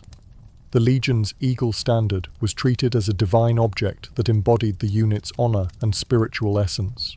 Unit traditions created emotional attachments that supplemented formal disciplinary systems. Each military unit developed its own culture, customs, and shared experiences that bound soldiers together through personal loyalty as well as institutional obligation. Veterans passed down stories, values, and behavioral expectations to new recruits. The buddy system, contubernia, created small group loyalty that reinforced larger institutional discipline. Soldiers lived in groups of 8 who shared tents, equipment, duties, and dangers. These intimate relationships created mutual accountability that made individual soldiers responsible for their comrades' behavior and well-being. Competition between units was systematically encouraged to maintain high-performance standards and unit pride. Military exercises, construction projects, and administrative duties were structured as competitions that allowed units to demonstrate superiority over their peers. Winning brought recognition and privileges, while losing resulted in additional duties and reduced status. Leadership training emphasized the psychological dimensions of military command. Roman officers understood that discipline required more than punishment. It required respect, trust, and emotional connection between leaders and subordinates. Officers who maintained discipline through competence and concern for their soldiers were more effective than those who relied solely on authority. The relationship between discipline and combat effectiveness was well understood by Roman military theorists. Disciplined troops could maintain formation under fire, execute complex maneuvers during battle chaos, and continue fighting despite heavy casualties. Individual courage was less important than collective determination and mutual support. Roman discipline was tested most severely during extended campaigns in hostile territory where soldiers faced constant danger, inadequate supplies, and separation from civilian support systems. Military units that maintained disciplinary standards under these conditions could accomplish missions that seemed impossible, while units with poor discipline collapsed under stress. The psychological techniques used to maintain discipline were sophisticated and systematic. Military training deliberately created stress conditions that tested individual limits and unit cohesion. Soldiers learned to function effectively despite fear, fatigue, pain, and confusion because their training had prepared them for these psychological challenges. Veteran influence was crucial for transmitting disciplinary standards to new recruits. Experienced soldiers who had proven themselves in combat became informal leaders who shaped unit culture and behavioral expectations. The presence of respected veterans in military units provided role models and sources of practical wisdom that formal leadership couldn't duplicate. Regional variations in Roman military discipline reflected different ethnic traditions and tactical requirements, but core standards remained consistent throughout the empire. Germanic auxiliary units retained some tribal customs while adopting Roman disciplinary procedures. Eastern units combined local traditions with imperial standards to create hybrid systems that served both ethnic identity and military effectiveness. The evolution of Roman military discipline reflected changing political conditions and military requirements. Republican armies relied heavily on citizen-soldier loyalty to the state, while imperial forces emphasized personal loyalty to the emperor. Different periods required different psychological appeals and motivational techniques. Discipline breakdowns were serious threats to military effectiveness and imperial security. Mutinies, unit rebellions, and mass desertion could destroy entire military formations and expose provinces to enemy conquest. Roman authorities responded to disciplinary failures with reforms designed to address underlying causes while maintaining essential behavioral standards. The long-term psychological effects of Roman military discipline shaped veterans' civilian lives and influenced Roman society generally. Military service created attitudes toward authority, organization, and collective responsibility that veterans carried into civilian occupations and community leadership roles. Roman military discipline demonstrates how systematic behavioral conditioning can transform human psychology to serve institutional objectives. The techniques developed by Roman military authorities influenced military organizations for centuries and continue to affect modern military training methods. The effectiveness of Roman discipline wasn't accidental, but reflected sophisticated understanding of human psychology, group dynamics, and behavioral modification techniques. Modern military psychologists study Roman methods as examples of how to create institutional loyalty, maintain performance under stress, and integrate diverse populations into unified organizations. Roman soldiers didn't just fight for pay or patriotic sentiment. They fought because military discipline had transformed their fundamental identity and made military service the defining aspect of their lives. Discipline was the invisible weapon that made Roman military superiority possible across centuries of imperial expansion and control. Roman military medicine was a sophisticated system of medical knowledge, organizational procedures, and logistical support that kept armies healthy and combat effective under conditions that would have decimated less organized forces. Understanding Roman military medical care means understanding how ancient civilizations could maintain large armed forces despite limited understanding of disease causation and surgical techniques. The Roman military medical system was based on practical experience rather than theoretical knowledge. Military physicians learned their skills through battlefield experience, apprenticeship training, and systematic observation of what treatments actually worked under combat conditions. This empirical approach produced medical techniques that were often more effective than the elaborate theories used by civilian physicians. Military hospitals, valetudinaria, were established at major military bases throughout the empire and represented some of the ancient world's most advanced medical facilities. These installations included surgical theatres, recovery wards, pharmaceutical preparation areas, and administrative offices that could handle large numbers of patients efficiently. The design of military hospitals reflected sophisticated understanding of medical requirements. Wards were organized to separate different types of patients and prevent cross-infection. Ventilation systems provided fresh air circulation. Water supplies were protected from contamination. Waste disposal systems prevented disease transmission. The overall organization prioritized hygiene and efficiency. Surgical capabilities were remarkably advanced for ancient medical practice. Roman military surgeons could perform amputations, remove arrows and other foreign objects, repair bone fractures, and treat penetrating wounds with techniques that gave patients genuine chances of survival. Surgical instruments found at military sites rival modern equipment in their design and functionality. Pain management during surgery relied on opium, alcohol, and other pharmaceutical preparations that could provide limited anesthesia. While surgical procedures remained dangerous and painful, Roman military medicine offered wounded soldiers better chances of survival than most contemporary medical systems could provide. Military physicians understood that dirty wounds were more likely to become infected and developed cleaning procedures using wine, vinegar, and other substances with antiseptic properties. Pharmaceutical knowledge was extensive and systematically organized. Military medical personnel understood the medicinal properties of hundreds of plants, minerals, and animal products that could be used to treat various medical conditions. This knowledge was preserved in medical texts and passed down through apprenticeship training. The organization of military medical services reflected Roman understanding of medical logistics and personnel management. Each legion included trained medical personnel at various skill levels, from basic first aid providers to expert surgeons. Medical supplies were systematically procured, stored, and distributed according to anticipated requirements.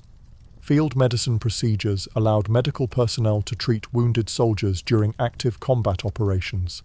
Battlefield medics, capsari, were trained to provide immediate care under fire and transport wounded soldiers to safer areas for more extensive treatment.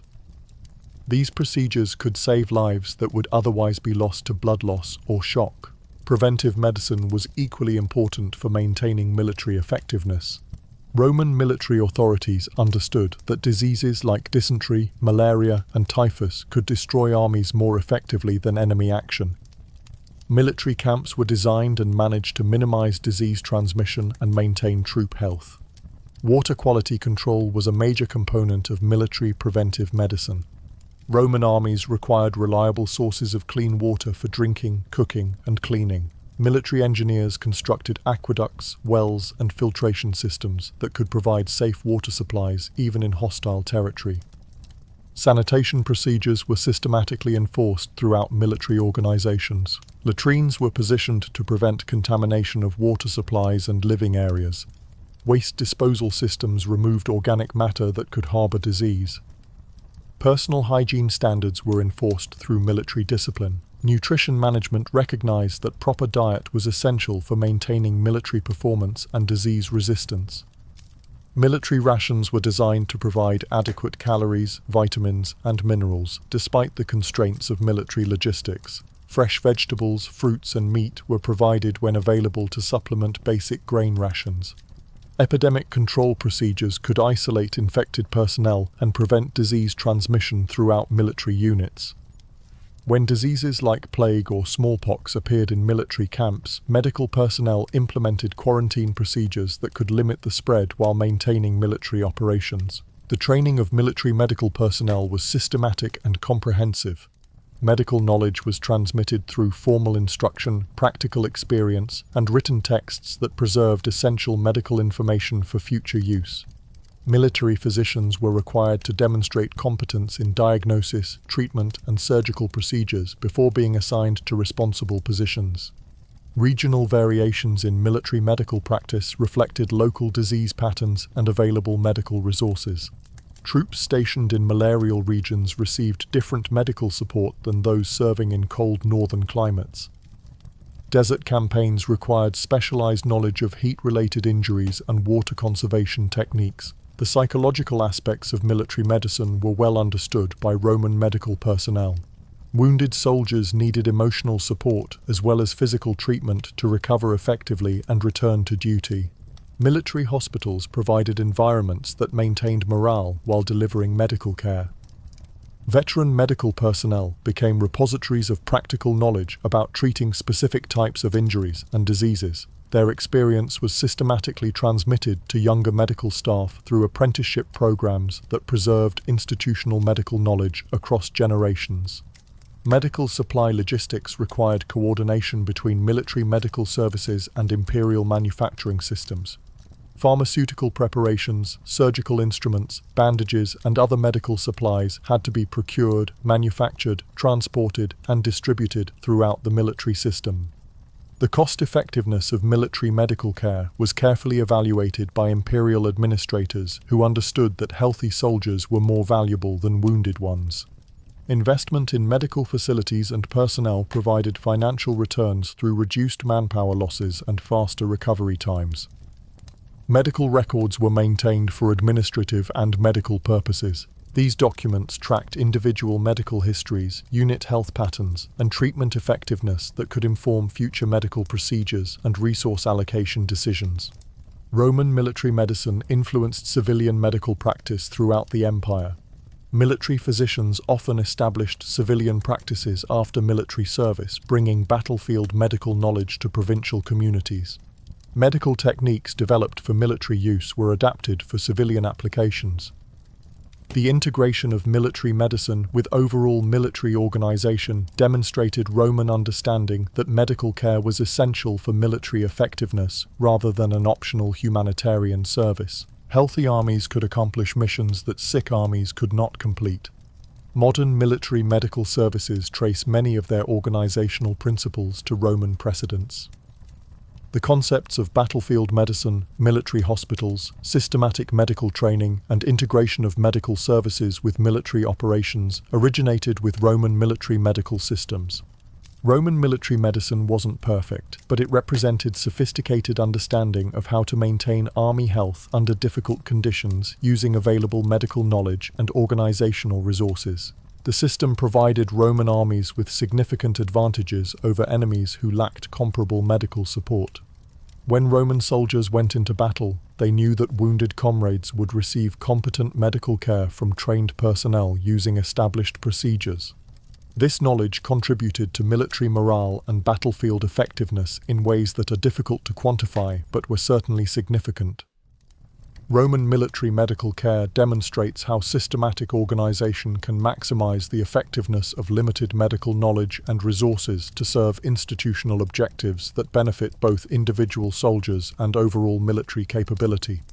Roman military technology wasn't static, but evolved continuously throughout imperial history as Roman engineers, commanders, and soldiers adapted to new enemies, changing tactical requirements and innovations borrowed from conquered peoples. Understanding this technological evolution means understanding how military organizations can maintain superiority through systematic innovation and adaptation. The early Roman military relied heavily on Greek and Etruscan military technologies adapted for Roman tactical doctrines. The basic equipment, spears, swords, shields, and bronze armor, represented established Mediterranean military technology rather than Roman innovations. But Roman modifications to existing equipment reflected different tactical approaches and organizational capabilities. The development of the gladius exemplifies Roman technological adaptation. While short swords existed in various Mediterranean cultures, Romans refined the design specifically for their formation fighting tactics. The blade length, weight distribution, and handle construction were optimized for the close quarters combat that characterized Roman tactical methods. Similarly, the scutum evolved from earlier shield designs but incorporated modifications that reflected Roman understanding of formation tactics and individual combat techniques. The curved surface, central boss, and rim reinforcement created protective equipment that functioned as both defensive tool and offensive weapon. Roman armor technology demonstrated continuous improvement through centuries of military experience. Early bronze equipment gave way to iron and steel construction that provided superior protection with reduced weight. The development of lorica segmentata represented sophisticated understanding of metallurgy, articulated construction, and mass production techniques. But the most significant Roman military technological innovations were organizational rather than mechanical. Romans developed systematic approaches to weapons production, equipment standardization, and logistical distribution that allowed them to equip enormous armies with consistent, high-quality gear. The Roman armaments industry represented one of the ancient world's most sophisticated manufacturing systems. Imperial armories could produce standardized weapons and armor in quantities that dwarfed the capabilities of individual craftsmen or small workshops. This industrial capacity provided Romans with overwhelming material advantages over enemies who relied on traditional craft production. Quality control procedures ensured that Roman military equipment met consistent standards regardless of where it was manufactured. Inspection systems, testing protocols, and rejection procedures maintained equipment quality while production volumes increased to meet expanding military requirements. Roman siege technology borrowed heavily from Greek and Eastern innovations, but was systematically developed to serve Roman strategic objectives. Ballistic engines, siege towers, battering rams, and other siege equipment were standardized, mass-produced, and integrated into comprehensive siege systems that could reduce any fortification. The organizational aspects of Roman siege technology were as impressive as the mechanical devices themselves. Roman armies could transport, assemble, and operate complex siege equipment under battlefield conditions because they had systematic training programs and standardized procedures for siege operations. Roman military engineering represented another area of continuous technological development. Road construction, bridge building, fortification design, and camp construction techniques were constantly refined based on operational experience and changing military requirements. Roman military engineers became renowned throughout the ancient world for their technical capabilities. Naval technology evolved as Roman strategic requirements expanded to include control of Mediterranean sea routes. Roman naval construction borrowed design features from Greek, Carthaginian, and other maritime traditions while developing innovations that served specifically Roman tactical and strategic needs. The corvus, a boarding bridge that allowed Roman marines to fight naval battles as land engagements, exemplifies Roman technological adaptation. This device transformed naval combat by negating the tactical advantages of more experienced naval opponents and allowing Romans to use their superior infantry capabilities at sea. Communication technology included various systems for transmitting information quickly over long distances. Signal towers, message relay systems, and standardized communication procedures allowed Roman commanders to coordinate operations across vast territories with unprecedented speed and reliability. Roman artillery technology represented systematic development of mechanical principles applied to military requirements. Ballistic calculations, torsion mechanics, and precision manufacturing techniques produced weapons that could accurately engage targets at ranges that exceeded most enemy weapons' capabilities. But Roman military technology wasn't limited to weapons and equipment. Romans developed advanced techniques for military medicine, logistics, administration, and personnel management that provided comprehensive advantages over less organized opponents.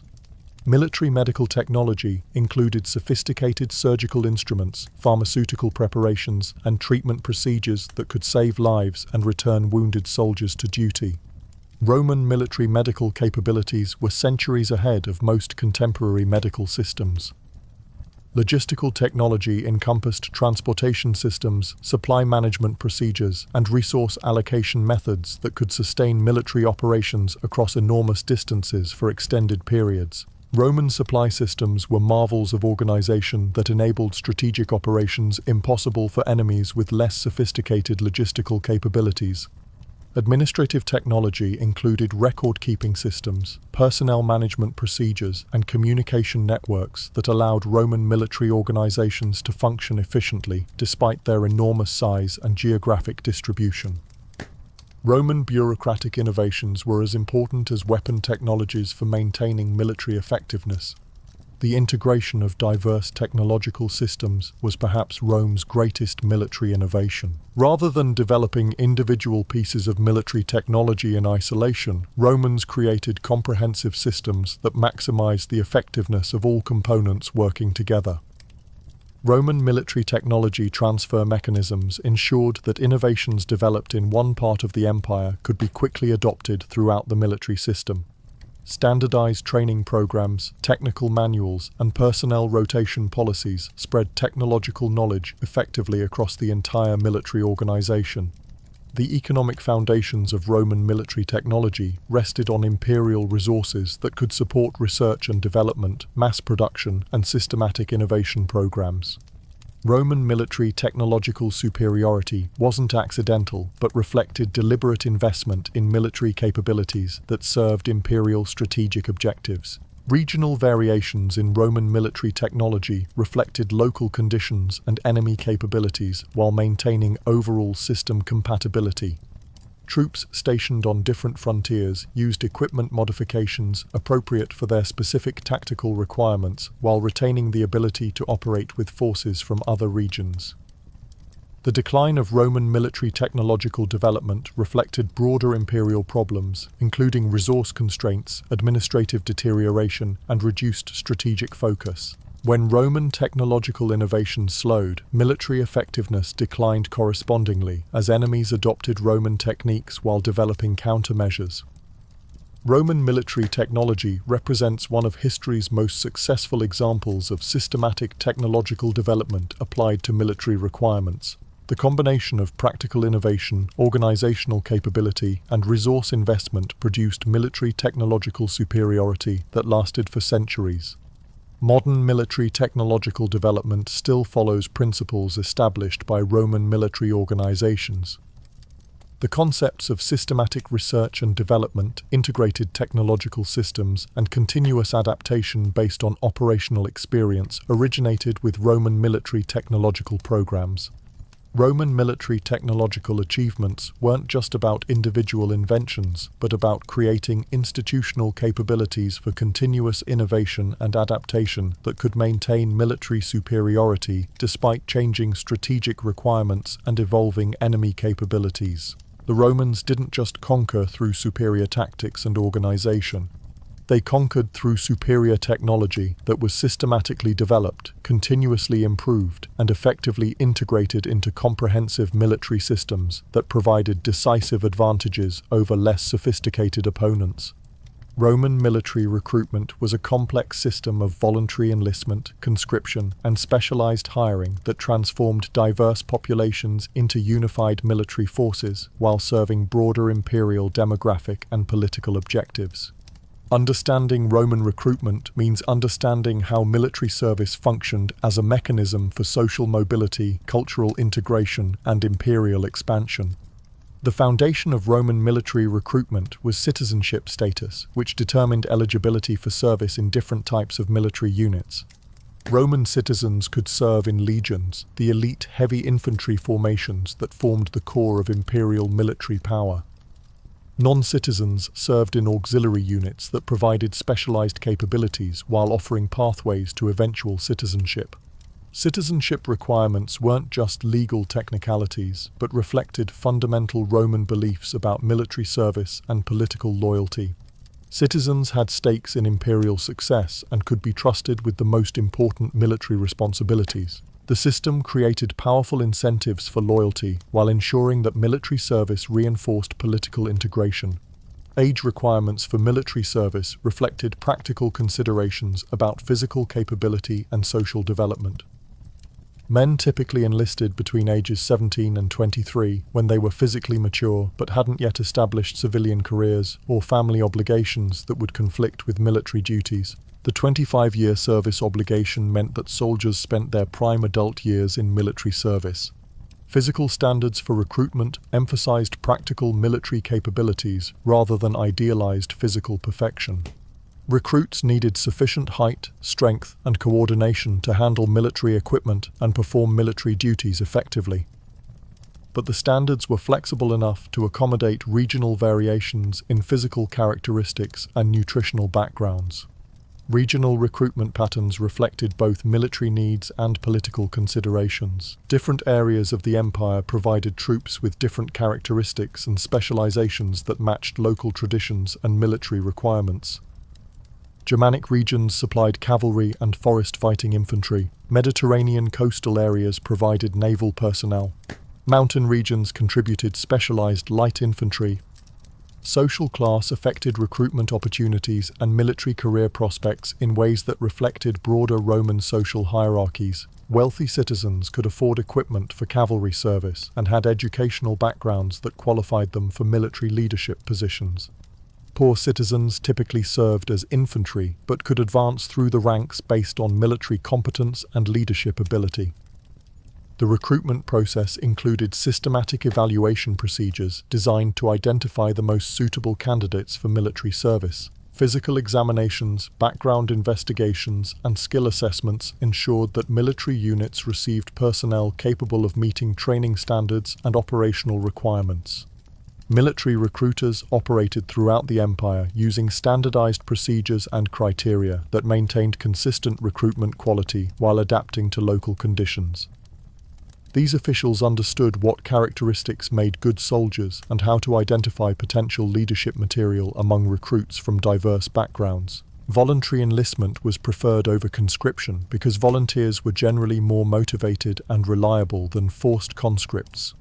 Roman military service offered genuine benefits, regular pay, food, housing, medical care, and retirement benefits that made voluntary service attractive to men from modest economic backgrounds. But conscription remained available when voluntary enlistment couldn't meet military manpower requirements.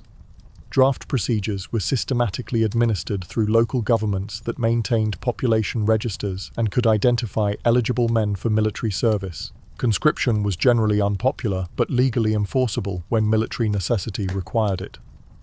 Urban versus rural recruitment patterns reflected different lifestyle and economic conditions that affected military suitability. Rural populations were generally preferred for infantry service because farm work provided physical conditioning and familiarity with outdoor conditions.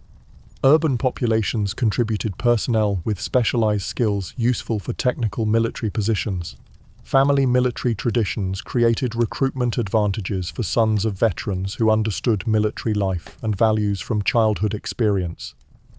Military families often produced multiple generations of soldiers who brought inherited knowledge and connections that enhanced their military careers. Economic incentives for military recruitment were carefully structured to attract suitable candidates while managing imperial financial obligations. Military pay was competitive with civilian employment opportunities, but the total compensation package, including benefits and retirement provisions, was often superior to available civilian alternatives. Recruitment fraud and evasion were persistent problems that required systematic countermeasures. Wealthy individuals sometimes paid poorer men to serve in their place. Physical examinations attempted to identify individuals who had deliberately injured themselves to avoid service. Background investigations tried to identify men with criminal records or other disqualifying characteristics. Military recruitment had significant demographic impacts on imperial society. Long-term military service removed men from civilian communities during their prime reproductive years, affecting marriage patterns and population growth. Military colonies established for veteran settlement redistributed population throughout the empire. The integration of barbarian peoples into Roman military forces represented a major expansion of recruitment that reflected changing imperial demographics and military requirements. Germanic tribes, Celtic populations, and other ethnic groups provided military manpower while receiving opportunities for cultural and economic advancement within the imperial system. Women's roles in military recruitment were limited but not non-existent. While women couldn't serve as combatants, they could serve as support personnel in medical, administrative, and logistical capacities. Military wives and families followed armies and provided various services that supported military operations. Veteran recruitment for specialized positions utilized the experience and skills of former soldiers who could serve as instructors, administrators, and technical specialists. Veteran knowledge was too valuable to lose when soldiers completed their service obligations, so systems were developed to retain their expertise in civilian capacities. Foreign recruitment extended Roman military capabilities beyond imperial demographic resources. Treaties with allied peoples provided auxiliary troops in exchange for Roman protection and political support. Mercenary recruitment supplemented imperial forces when specific military capabilities were needed for particular operations. Religious and cultural factors affected recruitment patterns, as different populations had varying attitudes toward military service based on their traditions and beliefs. Some cultures had warrior traditions that made military recruitment easy. Others had religious or cultural objections to warfare that required different recruitment approaches. The administrative systems required to manage imperial recruitment were enormous bureaucratic operations that tracked eligible populations, maintained recruitment records, coordinated with local governments, and ensured that military units received adequate personnel replacements as needed. Training costs represented significant investments in human capital that imperial authorities wanted to protect through retention incentives and career development opportunities. The expense of creating competent soldiers provided motivation for policies that encouraged long-term military careers and veteran retention. Recruitment quality control measures attempted to maintain military effectiveness while managing the challenges of integrating diverse populations into unified military organizations. Standards had to be consistent enough to ensure military competence while flexible enough to accommodate regional variations and changing demographic conditions. Roman military recruitment demonstrates how military organizations can serve broader social and political objectives while meeting immediate military requirements.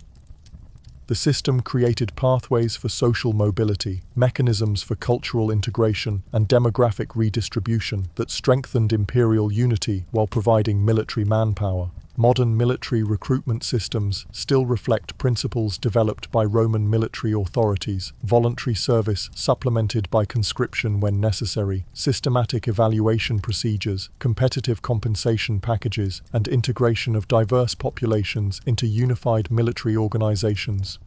The Roman military recruitment system wasn't perfect, but it successfully transformed millions of individuals from diverse backgrounds into effective soldiers who served imperial interests while advancing their own social and economic positions within the imperial system. Roman military retirement wasn't just the end of service, but a carefully designed system that rewarded veteran loyalty while serving broader imperial objectives of territorial expansion, population distribution, and cultural integration. Understanding Roman veteran policies means understanding how military service functioned as a pathway to social advancement and a mechanism for imperial consolidation.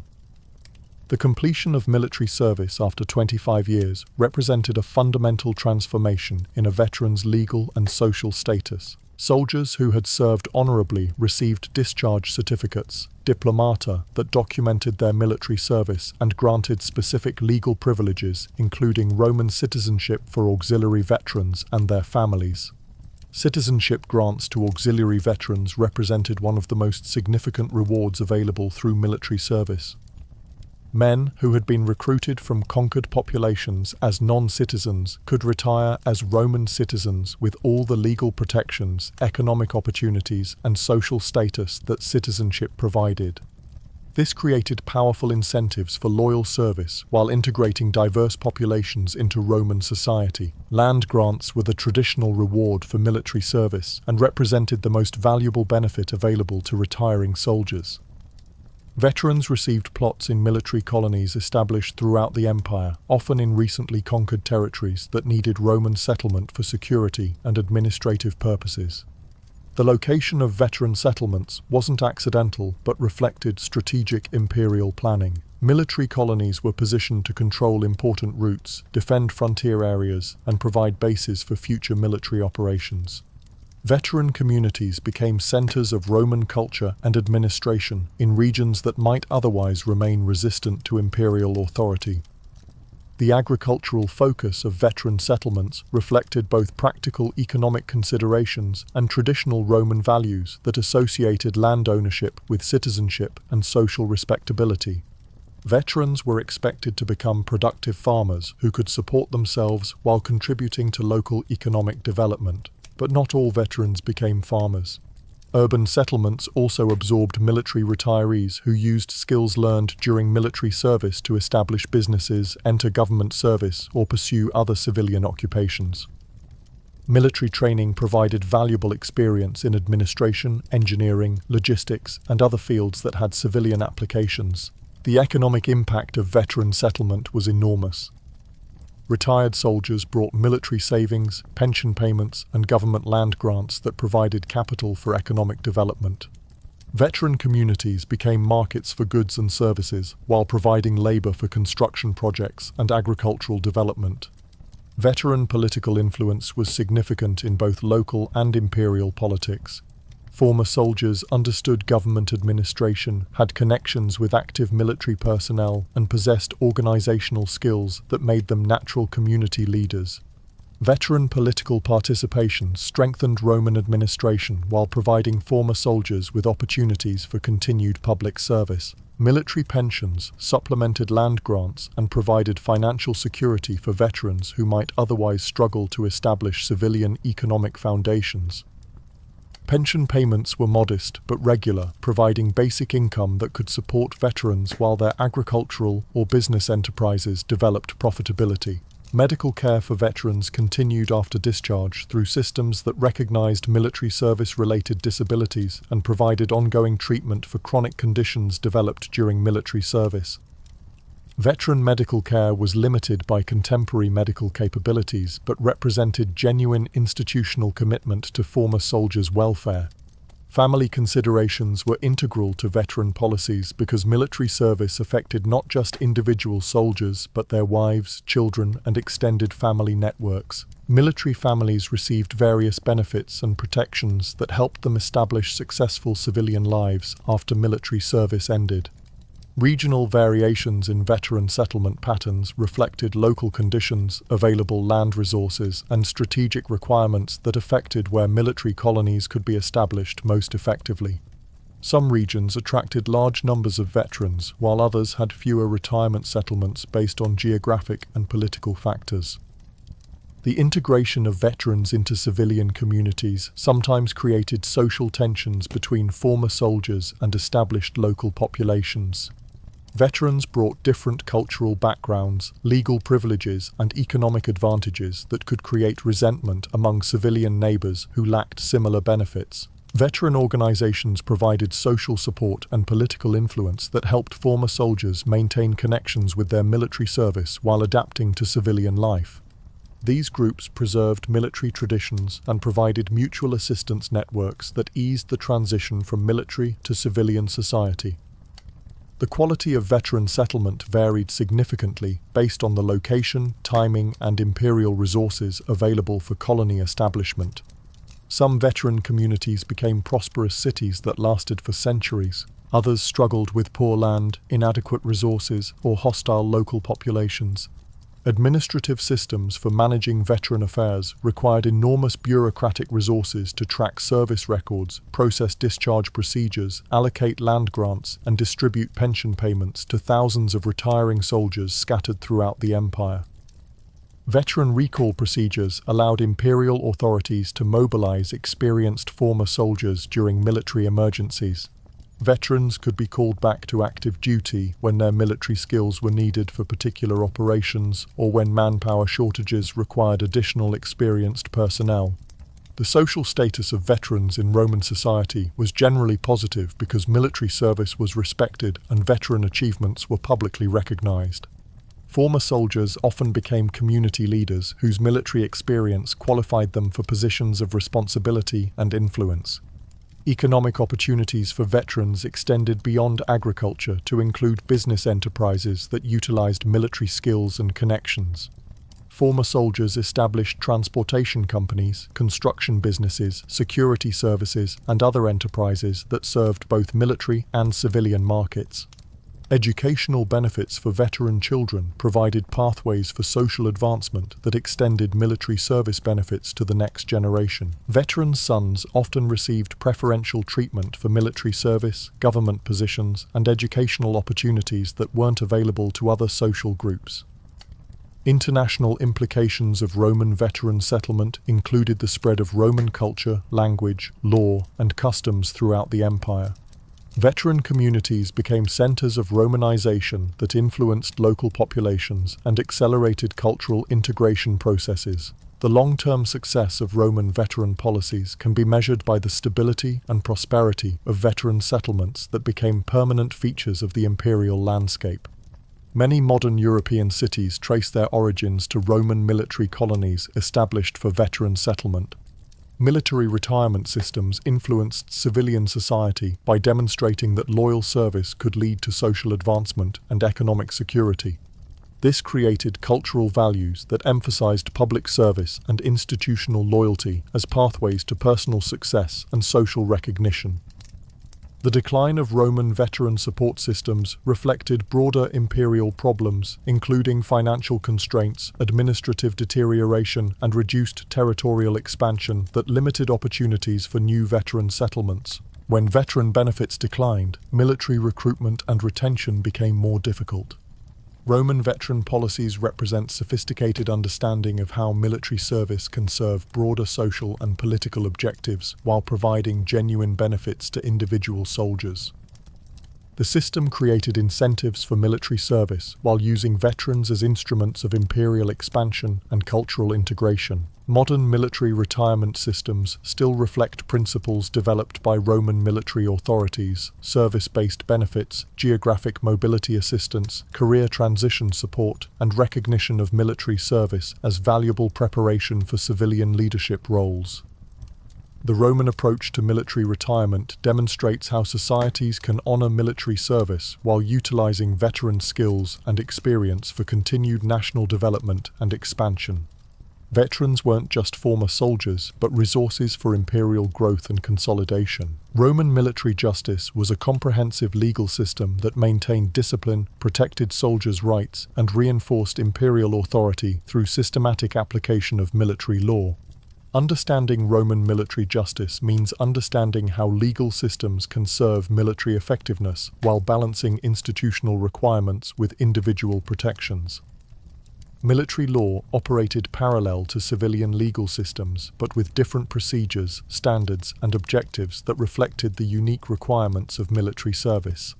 Soldiers remained subject to civilian law for non-military offences, but were primarily governed by military regulations that addressed conduct affecting military discipline and effectiveness. The foundation of military justice was the military oath, sacramentum, that created legal obligations extending beyond civilian law.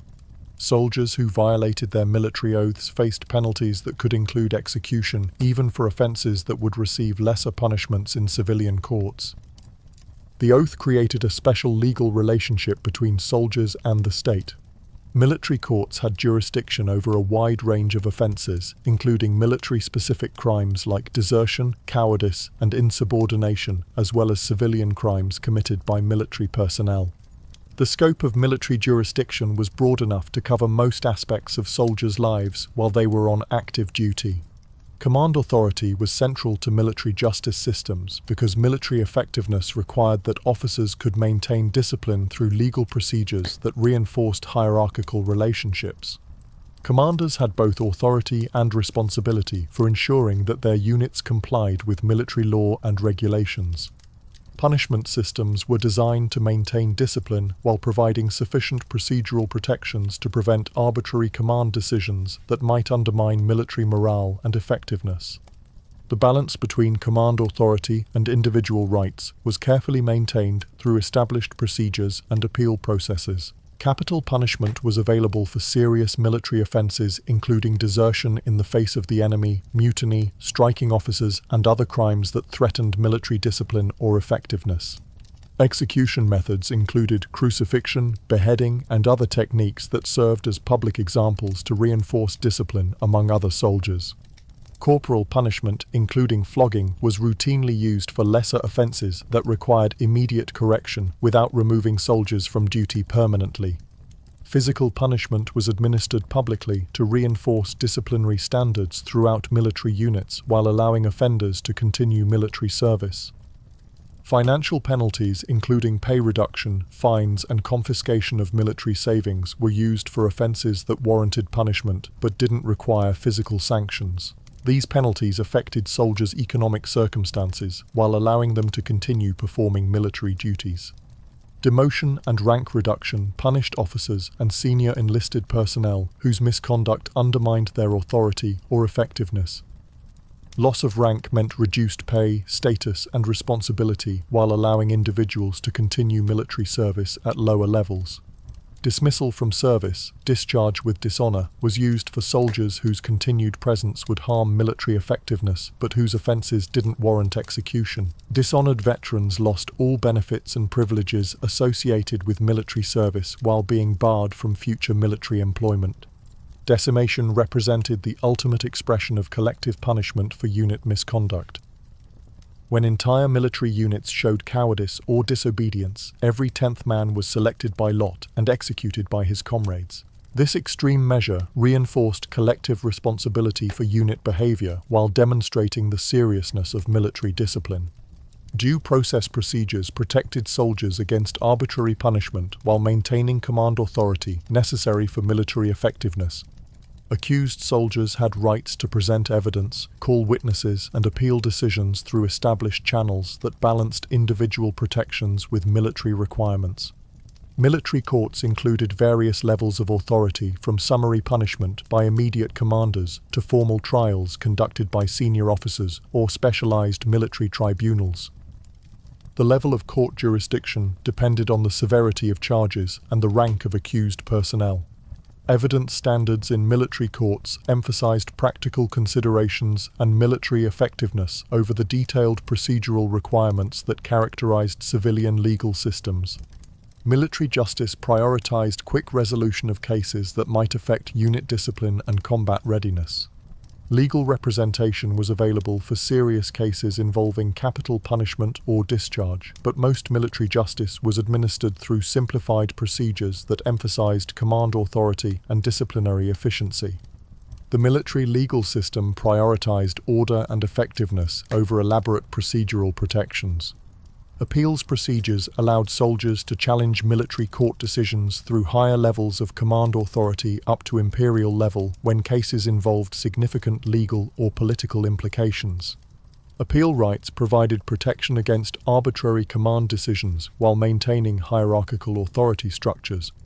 Record-keeping for military justice proceedings maintained documentation that could support appeals, track patterns of misconduct, and provide evidence for administrative decisions about promotion, assignment, and discharge.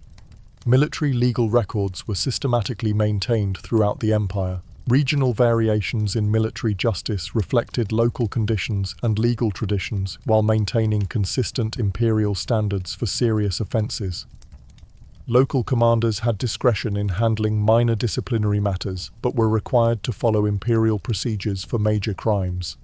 Civilian interaction with military justice occurred when military personnel committed offenses against civilian populations or when civilian crimes affected military operations. Jurisdiction questions were resolved through established procedures that balanced military and civilian legal authorities.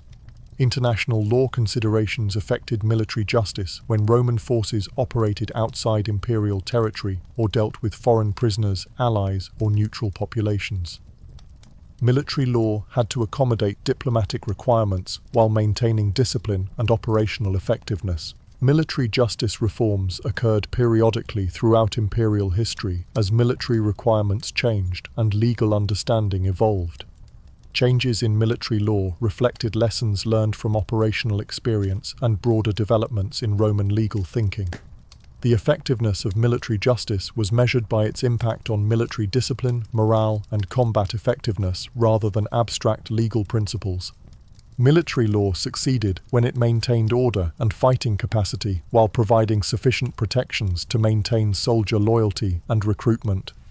Training in military law was provided to officers and senior enlisted personnel who were responsible for maintaining discipline and conducting military justice proceedings.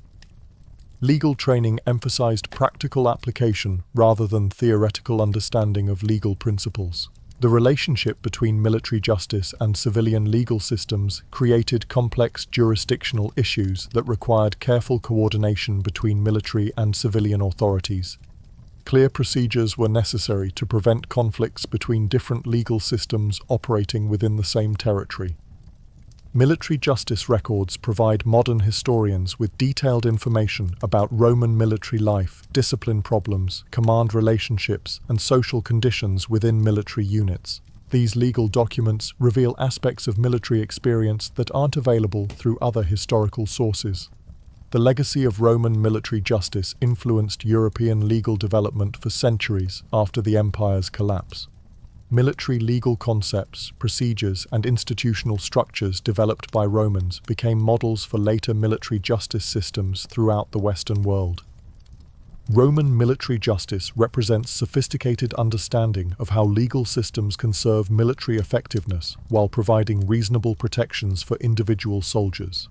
The balance between discipline and rights, command authority, and due process remains relevant for modern military justice systems.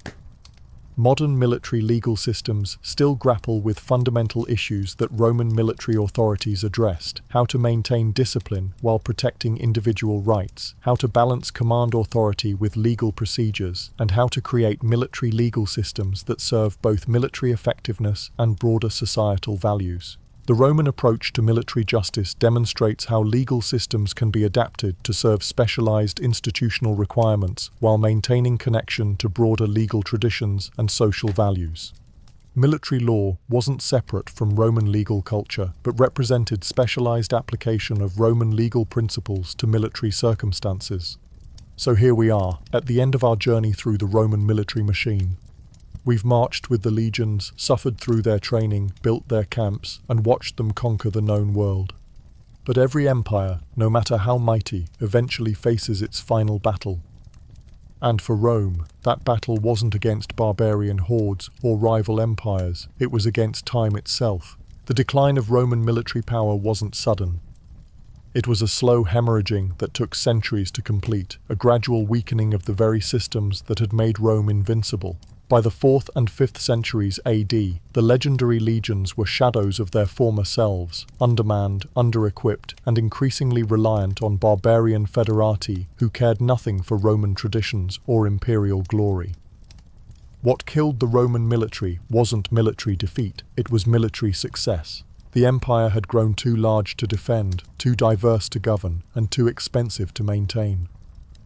The same expansion that had brought wealth and power ultimately brought bankruptcy and collapse. Rome had conquered the world, but the world proved too heavy a burden to carry. The recruitment crisis struck first. Roman citizens, comfortable with imperial prosperity, no longer wanted to spend 25 years in military service.